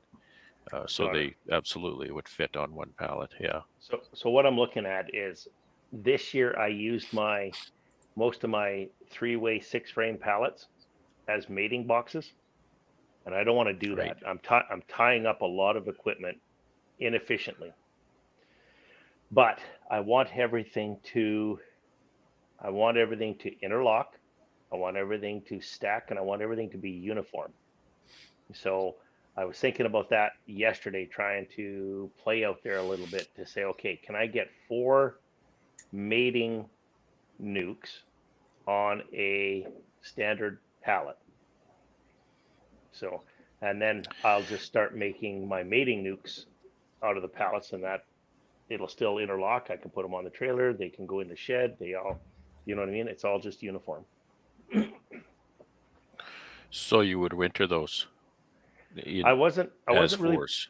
well, I hadn't really thought about wintering them as fours. I just didn't want to tie up my sixers as mating nukes, if that makes So sense. an idea I had a while ago for a little bit of different result, but it would work the same, would be to build a bottom board for those 2 4-frame mating nukes, right? So build a bottom board that would just kind of make a mini 2-way pallet kind of thing, right? In half almost. For 2 of those, so it would be 16 5/8 wide, and then clip it in the middle with your U-clip, so that your 2 boxes sit on it and hold nice and tight. And then, and you could make this out of 1/2-inch plywood, and then your little shim on the top and the whole thing, just like it's a mini 2-way pallet. But underneath the plywood, you could even take an old box and cut a 2-inch shim off of the box and put it under this little bottom board you just built, and then that little shim will sit and clip perfectly on one of your 2-way pallets. Okay. Oh yes, okay. So all you've done is build a bottom board, and the thing that you're going to use to mount it so that you can carry it around and do whatever you want with it is your 2-way pallet. So now your 2-way pallet is still the basis of your operation, and all you've done is build this little bottom board that just sits on this 2-way pallet. That's just an idea that I had a while ago to maybe do that kind of thing. Yeah. Well, like I said, I know this year, and it worked out well as I filled the equipment. But next year, I don't want to I don't want to tie up my sixers as a mating nuke. I want them as a battery, and that battery should be making me honey. And so, Yeah, the nice thing about those two then is is when you start going through the season and they start making honey, then queen Drop excluder another- and 10 frame Absolutely. boxes, absolutely. Bob's your uncle, so to speak. Or your host tonight, There you go. Uncle Bob. Uncle Uncle Bob. Bob. I don't yeah. know if he's up there for everybody, but Yeah, he's up there for me, anyways. So no, anyways, that's one of the things that I've been thinking on, and like I said, my queen program this year, like I said, I'm well north of 120, 130 queens here this year that I raised and successfully mated, and that's what came back mated. Of course, there's the ones that didn't make it. There's the ones that got pinched off. There's the ones that maybe just didn't look right. So that's really key to my growth and key to my success here. So I need to build that right into my program. And if I'm going to build that right into my program, then I need the equipment to do that. I need a better mating system too, because I'm outgrowing what I'm doing. What I'm doing, I really like the way I'm doing it, but I'm outgrowing it. So I either need to expand that or change it into minis or something. Well, I got minis. minis. That's all. I have the minis. The minis actually were very, very successful for me this year. Yeah. And they were last year too. But the problem with them is they don't fit anything else I got, right? So for example, right now I got mated queens in there. Those mated queens are laying, and there's not enough room in that little mini mating box. So I got this great big huge cluster of bees on the front, and you go inside and she's got everything laid up that she can lay up. Yep. So in that aspect, I guess it's my own fault. I should have moved them over to a sixer already, but well, it's a lot of management. It's a lot of management. You're touching that thing like 1, 2, 3, 4, 5 times using before your you even sixes, get it to a box. You're using your sixes, you may feel is a bad use of, an inefficient use of equipment, but boy, it's a good use of your time because you don't need to pay them no mind most of the time. They just kind of grow into that. Right. So there's, trade-offs there. And this is why I was thinking the forest, because the forest would easily be able to be pulled out of there. Pull 1 or 2 frames or pull your queen out of there, and there's still enough room in there that you can drop the next cell and go. Right, and it's a standard frame, so it's easy to pull that standard frame out and drop it into another box. That's the thing I love about the most is just standard frame. I can make a nuke out of anything. If I don't have nuke material, I just go find a queen in a colony and start pulling brood. Yep. Mating nuke. So, 10 minutes, mating nuke. Well, pull the zombies, mating nukes. Well, like I said, that's what I'm doing Thursday. Thursday I've got, and you don't think about it, but I mean, I got 26, 27 nukes that I got to make up. Well, it doesn't sound like a lot, but right now it's supposed to go down to 9 degrees tonight, so I can't do 2 frames. There got to be at least 3 frames of bees and brood in there because of the temperature that I'm starting to see here now. So 27 times 3, that's a lot of frames that I'm about to rob from my my hives out there to make this work. Yeah, absolutely. Yeah, I'm doing the same thing. 26. I got to prep 26 nukes. Carrie's graft is in the incubator, so it's going to be out. What's my calendar say? It's going to be out Thursday. Yeah, I pull them out of my starter finisher Gotta get on it. Thursday into the incubator. Yep. So I'm about 5 days behind you. So. Speaking of incubator, I still need that parts list. Oh, off that little one. Yeah, that kind of went to the wayside when I got sick there. I apologize, Alex. Yeah, I know. So, Alex, if you want to do, I don't know how many queens you want to do. You can get good little incubators online. They're not expensive at all, and I think they really work nice. I use the if you want chicken any egg reference for incubator that, on mine. just let me know. Chicken incubators, that reptile one all that that I kind of bought stuff. wasn't expensive. It works really well. Yeah. But what Alex is talking about was the little portable one there. So yeah, the 12 like one. the little queen cell box. Yeah, the one that you spent what hundreds of dollars on, and I bought all the parts and pieces. I think for $40. The portable. Yeah. He froze up again. Let's Oh, be there he is. fair with this. I bought it, but we spent some time on the phone with me sending you photos of what it was and how to do it. So if it wasn't for mine, you wouldn't have reverse engineered yours. Just saying. Well, I probably would have, but it wouldn't have been nearly as easy. Right. And I may or may not have made a couple improvements. You probably did. So, well, I mean, it's the same thing with that automatic bottler thing that I bought at Hive Life for $1,495. You know what? I know I gave you a hard time about that automatic bottler, but I bottled up 600 pounds of honey this weekend. And because I don't have that measuring device, I always make sure I put a little bit extra in each bottle because I do not want to short my customer.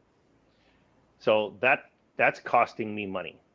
And I'll make you a bet. I probably could pay for that bottler just about in what I bottled on the weekend from the honey that I would have not given away. So I know I busted your butt for that thing there, but I've used it one time to make a video. I'm honestly seriously thinking about trying to find something like that. In fact, I was. Well, they got the exact same one for half the price what I paid online right now. Oh, perfect. So Send me the link. You can get it for like $800, I think. So, well, that's Wow. US. That's like 2,600 Canadian. So it'd be the same thing for you. What I paid for it in US, but in Canadian. There you go. But yeah, no, I was texting back and forth there with Ian on the weekend too, because I'm running into a few different questions and concerns, and I think my business model is going to take a little bit of a turn here. I think probably not this year. I think I'm too late this year, but I think it's going to take a little bit of a turn next year. I think so. I'm going to have a hard time getting rid of all of the honey that I've got this year. So, it's going to take a lot of marketing. It's going to take a lot of footwork. So I'm almost to the point where, with a full-time job, trying to market all of that honey, I'm just not convinced I'm going to be able to do it all. So you're considering selling bulk? I'm considering selling bulk. Yeah. Better be. What's it called? Bee To made. the co-op. Yeah. So this is the link to the bottler that I've got that I spent $700 more than what this is. It's the exact same thing. It looks exactly the same. Maybe the tray's a little bit different, but other than that, the machine is it's the same. It's the same one. I just put it in the comments. Oh, sure. I don't have the comments. And it's on Amazon. They said they have 6 left in stock, at least on the U.S. Amazon. I don't know about the Canadian Amazon.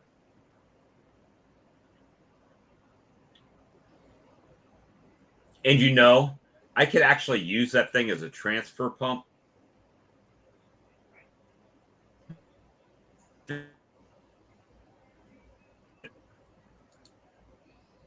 Oh, he locked up again. That you just click a button and it'll keep pumping. It'll just keep pumping. So I could use that essentially as if I wasn't using it all the time for thousands of pounds, but it would move like from a 5-gallon bucket to a 5-gallon bucket if I took the little head off. Yeah, imagine how long it took me to bottle all that through a honey gate here on the weekend. It took me a long time. Well, even my pneumatic air valve that I've got, that thing, because you can step on the pedal, obviously you still have the same issue with the weight, but the speed, because I can cap with one hand, grab a jar, cap, grab a jar and cap, it does make it faster. So, Matthew says he uses a digital scale when he fills his bottle. Best $30 he's ever spent. So I guess he just puts the jar on the scale, tears it, fills it, puts another one, tears it. Yeah, so I've got something like that now. The problem is you're not really paying attention, or you open and close it. Now you're adding a little bit each time, and if you just hit the button, and oh, that for sure. Once I got it set up with the, it takes you a second to calibrate it to the. Oh, wait, Screenshot. got him. What I do when I use a honey gate, I put the bottle on its scale, so it helps getting slightly more accurate. But yeah, Well, that's what I have too. But like I said, now keep in mind, there's a lot of bottles in 600 pounds. So, if you literally could hit the button and you're going to get the proper weight every time, I mean, it costs a lot. And the time, you still saving time because you're not doing that. Okay, now it's got to stop dripping. Oh, now it's got to stop dripping again. So it does save time. Maybe I'll bottle up some. I've never used it with the plastic 1 pound bottles. I've only done it with like a pint jar. So, I mean, it takes a little bit to get it set up. And once you have, the key to that thing is the trigger weight for the jar that you've put on there. So if you set that trigger weight, it won't trigger unless it gets, let's say the glass is 10 ounces and you put the glass on there, it won't trigger till you set it to like 9 ounces, right? It's got to be over that. And then you put the target.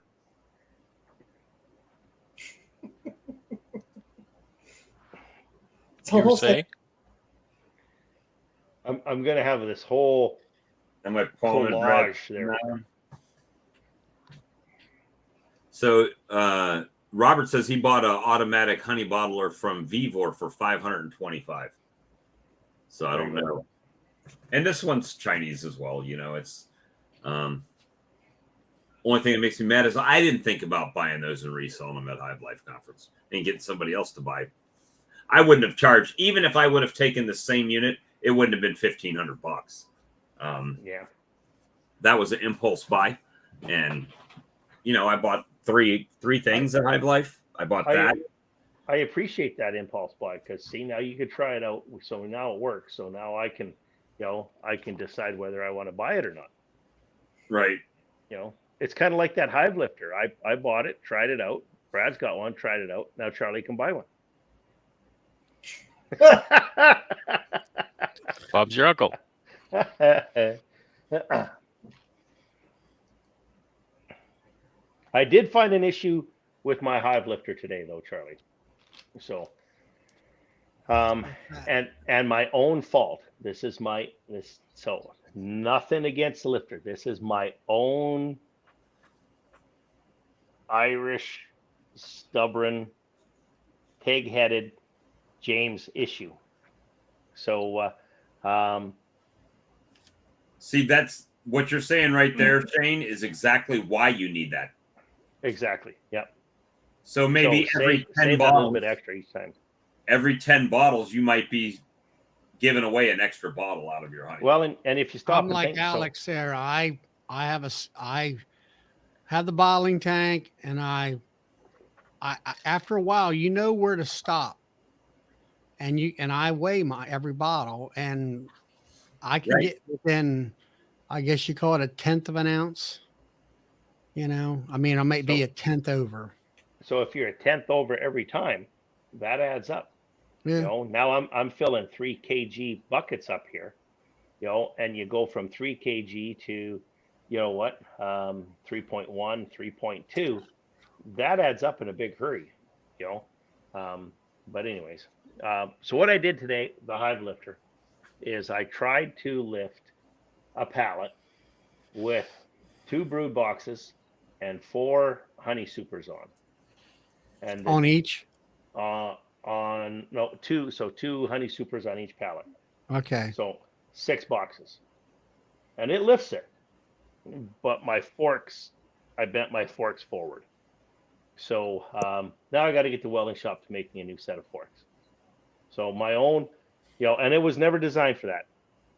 Boris designed it for 4 honey supers. Yeah, it's getting greedy. And so the hydraulics lifted 4. it.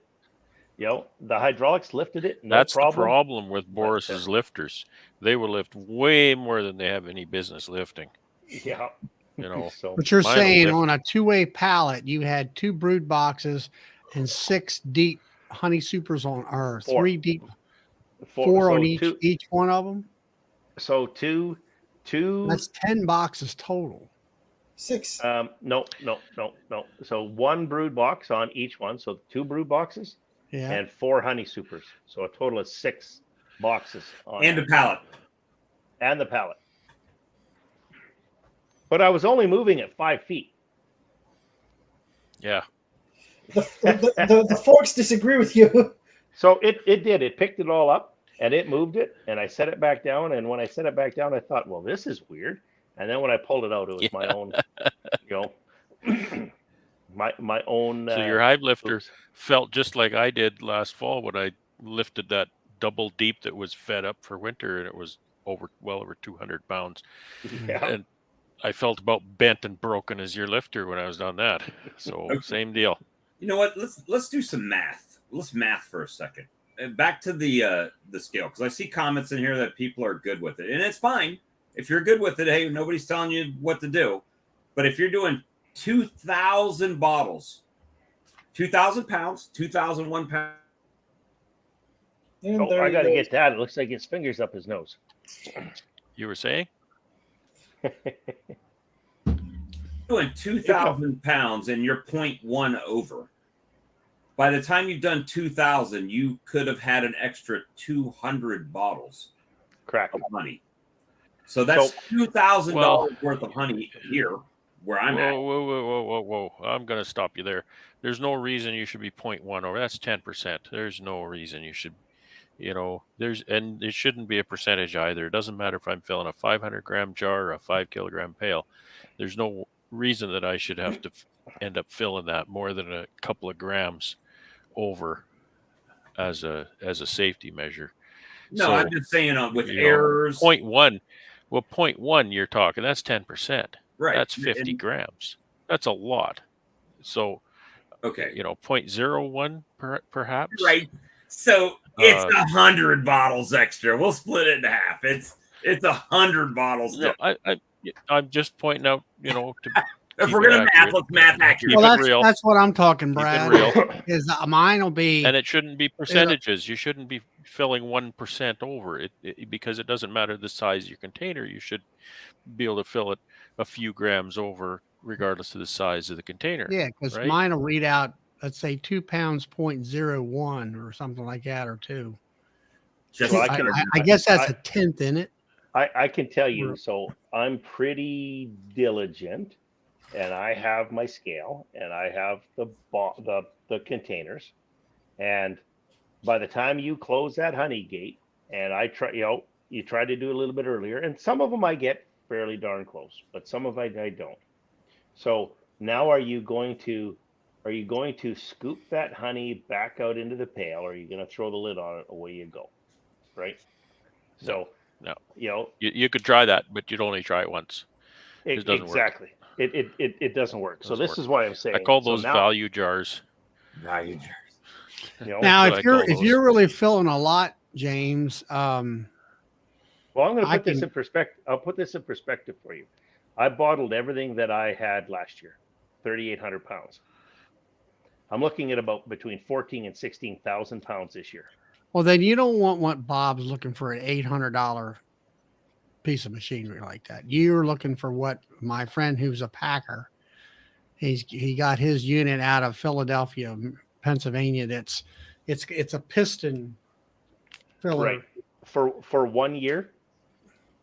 For 1 year, are you going to wholesale the rest of it, or are you going to retail all the time? No, I was thinking that's where I was saying. I think I'm going to change gears next year, because I still have a full-time job, right?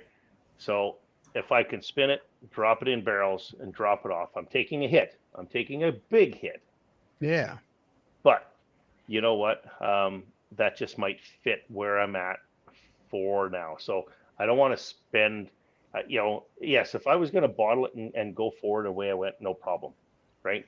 But I don't have the market, and I'm a little concerned that I'm not going to have the market to get rid of 14,000 pounds of honey this year. So, well, now at 14,000 pounds, you can get into Sumate. What's it called? Sube or something? Be-made. So it's, and I haven't made a complete decision yet, but there's, And actually, Ian told me the same thing. If I've got sales for it, he says, you're crazy. Buy the equipment, bottle it up, and sell it, he says. So, but Well, do you have like that Brad takes time. has?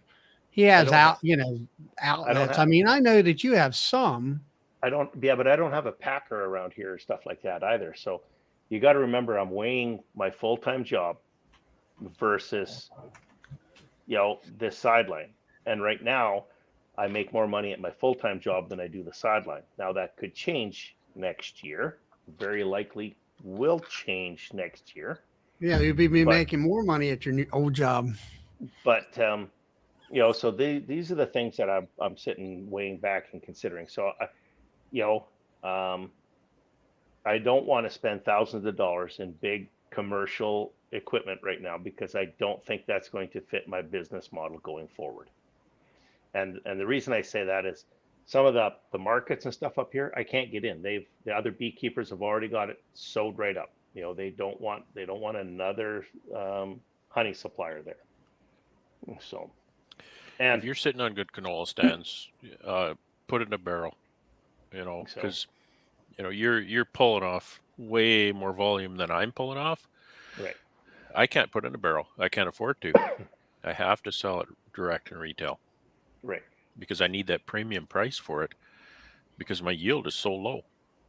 But Right. if you can double and triple that yield, put in a barrel, you'd be a fool to do all that extra work. Well, and in my opinion. that's pretty much what Ian told me too. I think he used the word, it's a no-brainer. But I'm sitting on, like I said, I'm sitting on canola fields. I'm bringing in a full Deepa Super a week, and that's drawing out the foundation too. You stop and think, you drop 40 Next hives year, you're going to have to beside- drop 2 boxes at a time. Well, it's going to be drawn comb, right? So That's what I say. You're gonna double your amount per week by having drawn comb. So this is where I think it's going to be extracting. I'm going to put it in barrels. I'm going to ship it, or drive it off to be made, and I'm done. And I've been contemplating it because, up until now, I've been kind of using Brad's model, which has worked really well for me with, as long as I have enough volume to supply my customers. When you end up with more volume, then you have customers to take it. You could have all You the can honey still in do the world. both, though, right? I can You do can both. still do Absolutely. both. You can direct, 3,000 or 4,000 pounds of honey and still make a pretty good premium on it. And just Absolutely. dump the rest in a barrel. Absolutely. And then nothing they wrong tell with me that canola will crystallize as you watch it. You have to watch that too, don't you? Well, that's why I've already been spinning, because if I wouldn't have been spinning, I wouldn't have been getting it out of the frames. So as Now, soon do as you that's wait capped, till I'm it's getting it. capped or not? I don't think you wait till it's capped. The way I watched Ian do it, he might have a So- little bit of cappings, but not much. Yeah, no, mine are. Well, I test it, so this is why I'm testing it, right? But yeah, I was going to say half, 3/4 of the frame is capped, and the rest is below the 18%, and pull it and spin it. So I can sell to the co-op this year. So the co-op wants 5,000 pounds before they'll deal with you. So I will have enough that I could sell to the co-op this year. In fact, I gave them a phone call today. So there's a little bit of a membership process you have to go through, and there's a waiting period for that to get authorized, and there's a few other things, but I'm going to try and sell it all this year. We'll see how it goes, but Let me see. Ryan says, what is the wholesale to retail price difference? well, if you're selling it yourself, you're selling it for a premium because the customers are willing to pay that premium price for the local honey from the beekeeper. You know exactly what you're getting. You sell it to the co-op. The co-op's doing that marketing for you. They're doing the bottling, they're doing the marketing, they're doing all of that. So you have to pay for that. Which you means gonna they get- have all the expense too. They have the expense of the bottles. So Yeah. so that's part and parcel of it, right? So am I going to get the absolute top dollar selling it to the co-op? I don't believe I am. I don't believe I'm going to get the lowest either. And those are actually some of Ian's exact words. He says you're not going to hit the highs, you're not going to hit the lows, but you're going to get a fair price. So, you know, you have to weigh that. You have to weigh the options.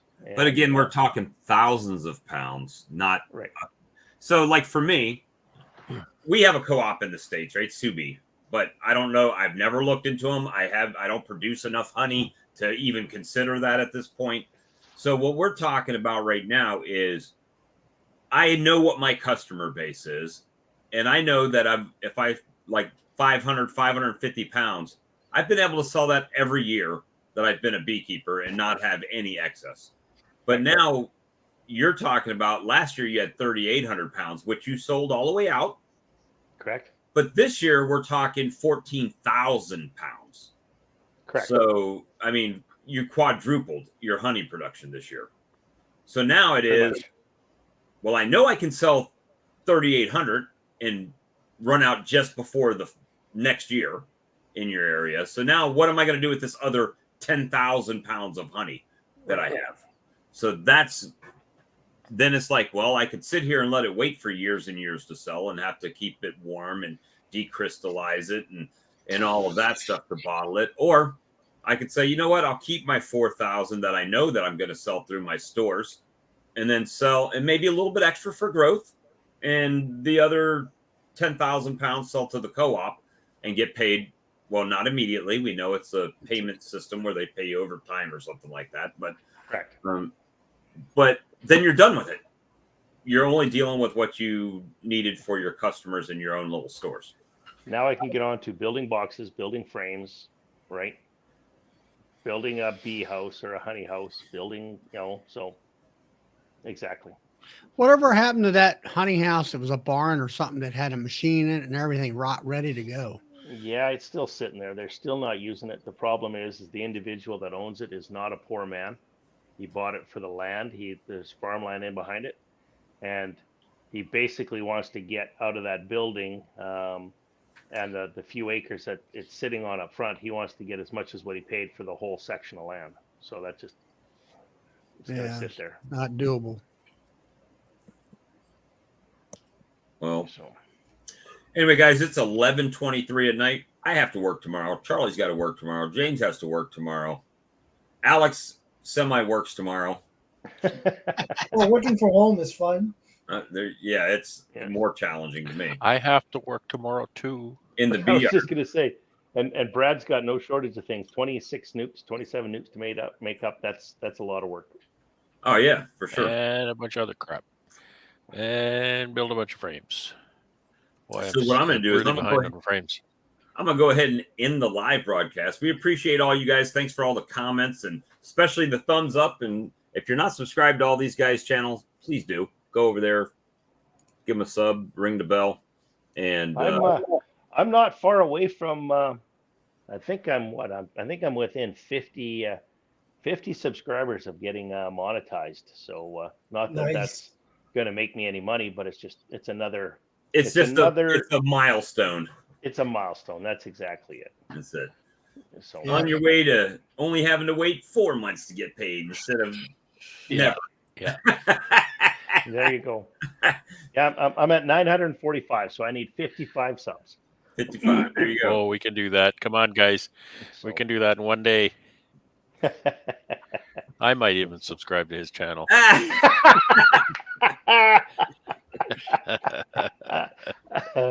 Oh, that's maybe. So that's funny. Well, I told that to my daughter. I was like, I shared something. I said, "You didn't see what I posted on YouTube?" "No, what'd you post on YouTube, Dad?" "You mean you're not subbed to my channel?" And she looks at her phone and she hits the button. "Yeah, I'm subscribed." I said, "You just subscribed." I just like you hit the button. Did that? Yeah, I had some integrity. I had some family members over here last night. They were coming to get some honey, and I discount the honey for family members greatly, right? And for free, like, how much? Well, not quite, but close. But they're like, "How much is it?" "Well, it's this amount." I says, "Are you subscribed to my channel?" And they're like, "You got a YouTube channel?" "Okay, it's not that amount now; it's that amount plus 10%."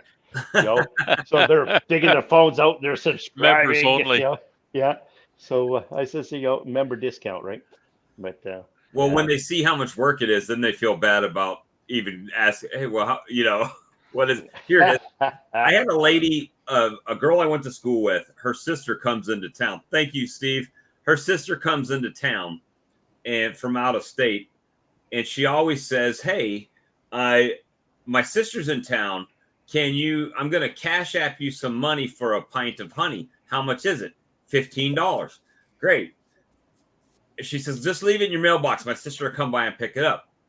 Do that, but she always sends me $20 instead of 15 on through the app, which it's just like, hey, I know this guy, he's doing this, and here's extra. So I mean, that makes you feel good when people do Nice. stuff like that. Very But, nice. And watch tomorrow. I'll open this up. the Mike Berry. The Mike Berry. I'm really interested to see what he sent me.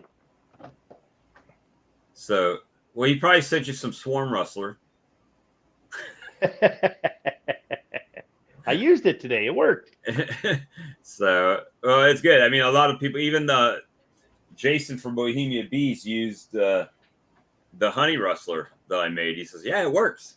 He says, now I would probably not mix it as strong as or as dilute as what you said on the bottle. But even if you use the whole bottle in one squirt bottle, it's still a better value than what you're buying everything else for. So it's like, okay, do what you want, and he said it worked really good doing it that way too. So, it is what it is. We're just trying to make a few changes. Oh, I got to get one last There he goes. snap of him before There he he's goes. gone. It's a sign. Exactly. Well, anyways, have a good night, everybody, and thanks for watching. All right. We're going to kill the broadcast. Good night. Good night.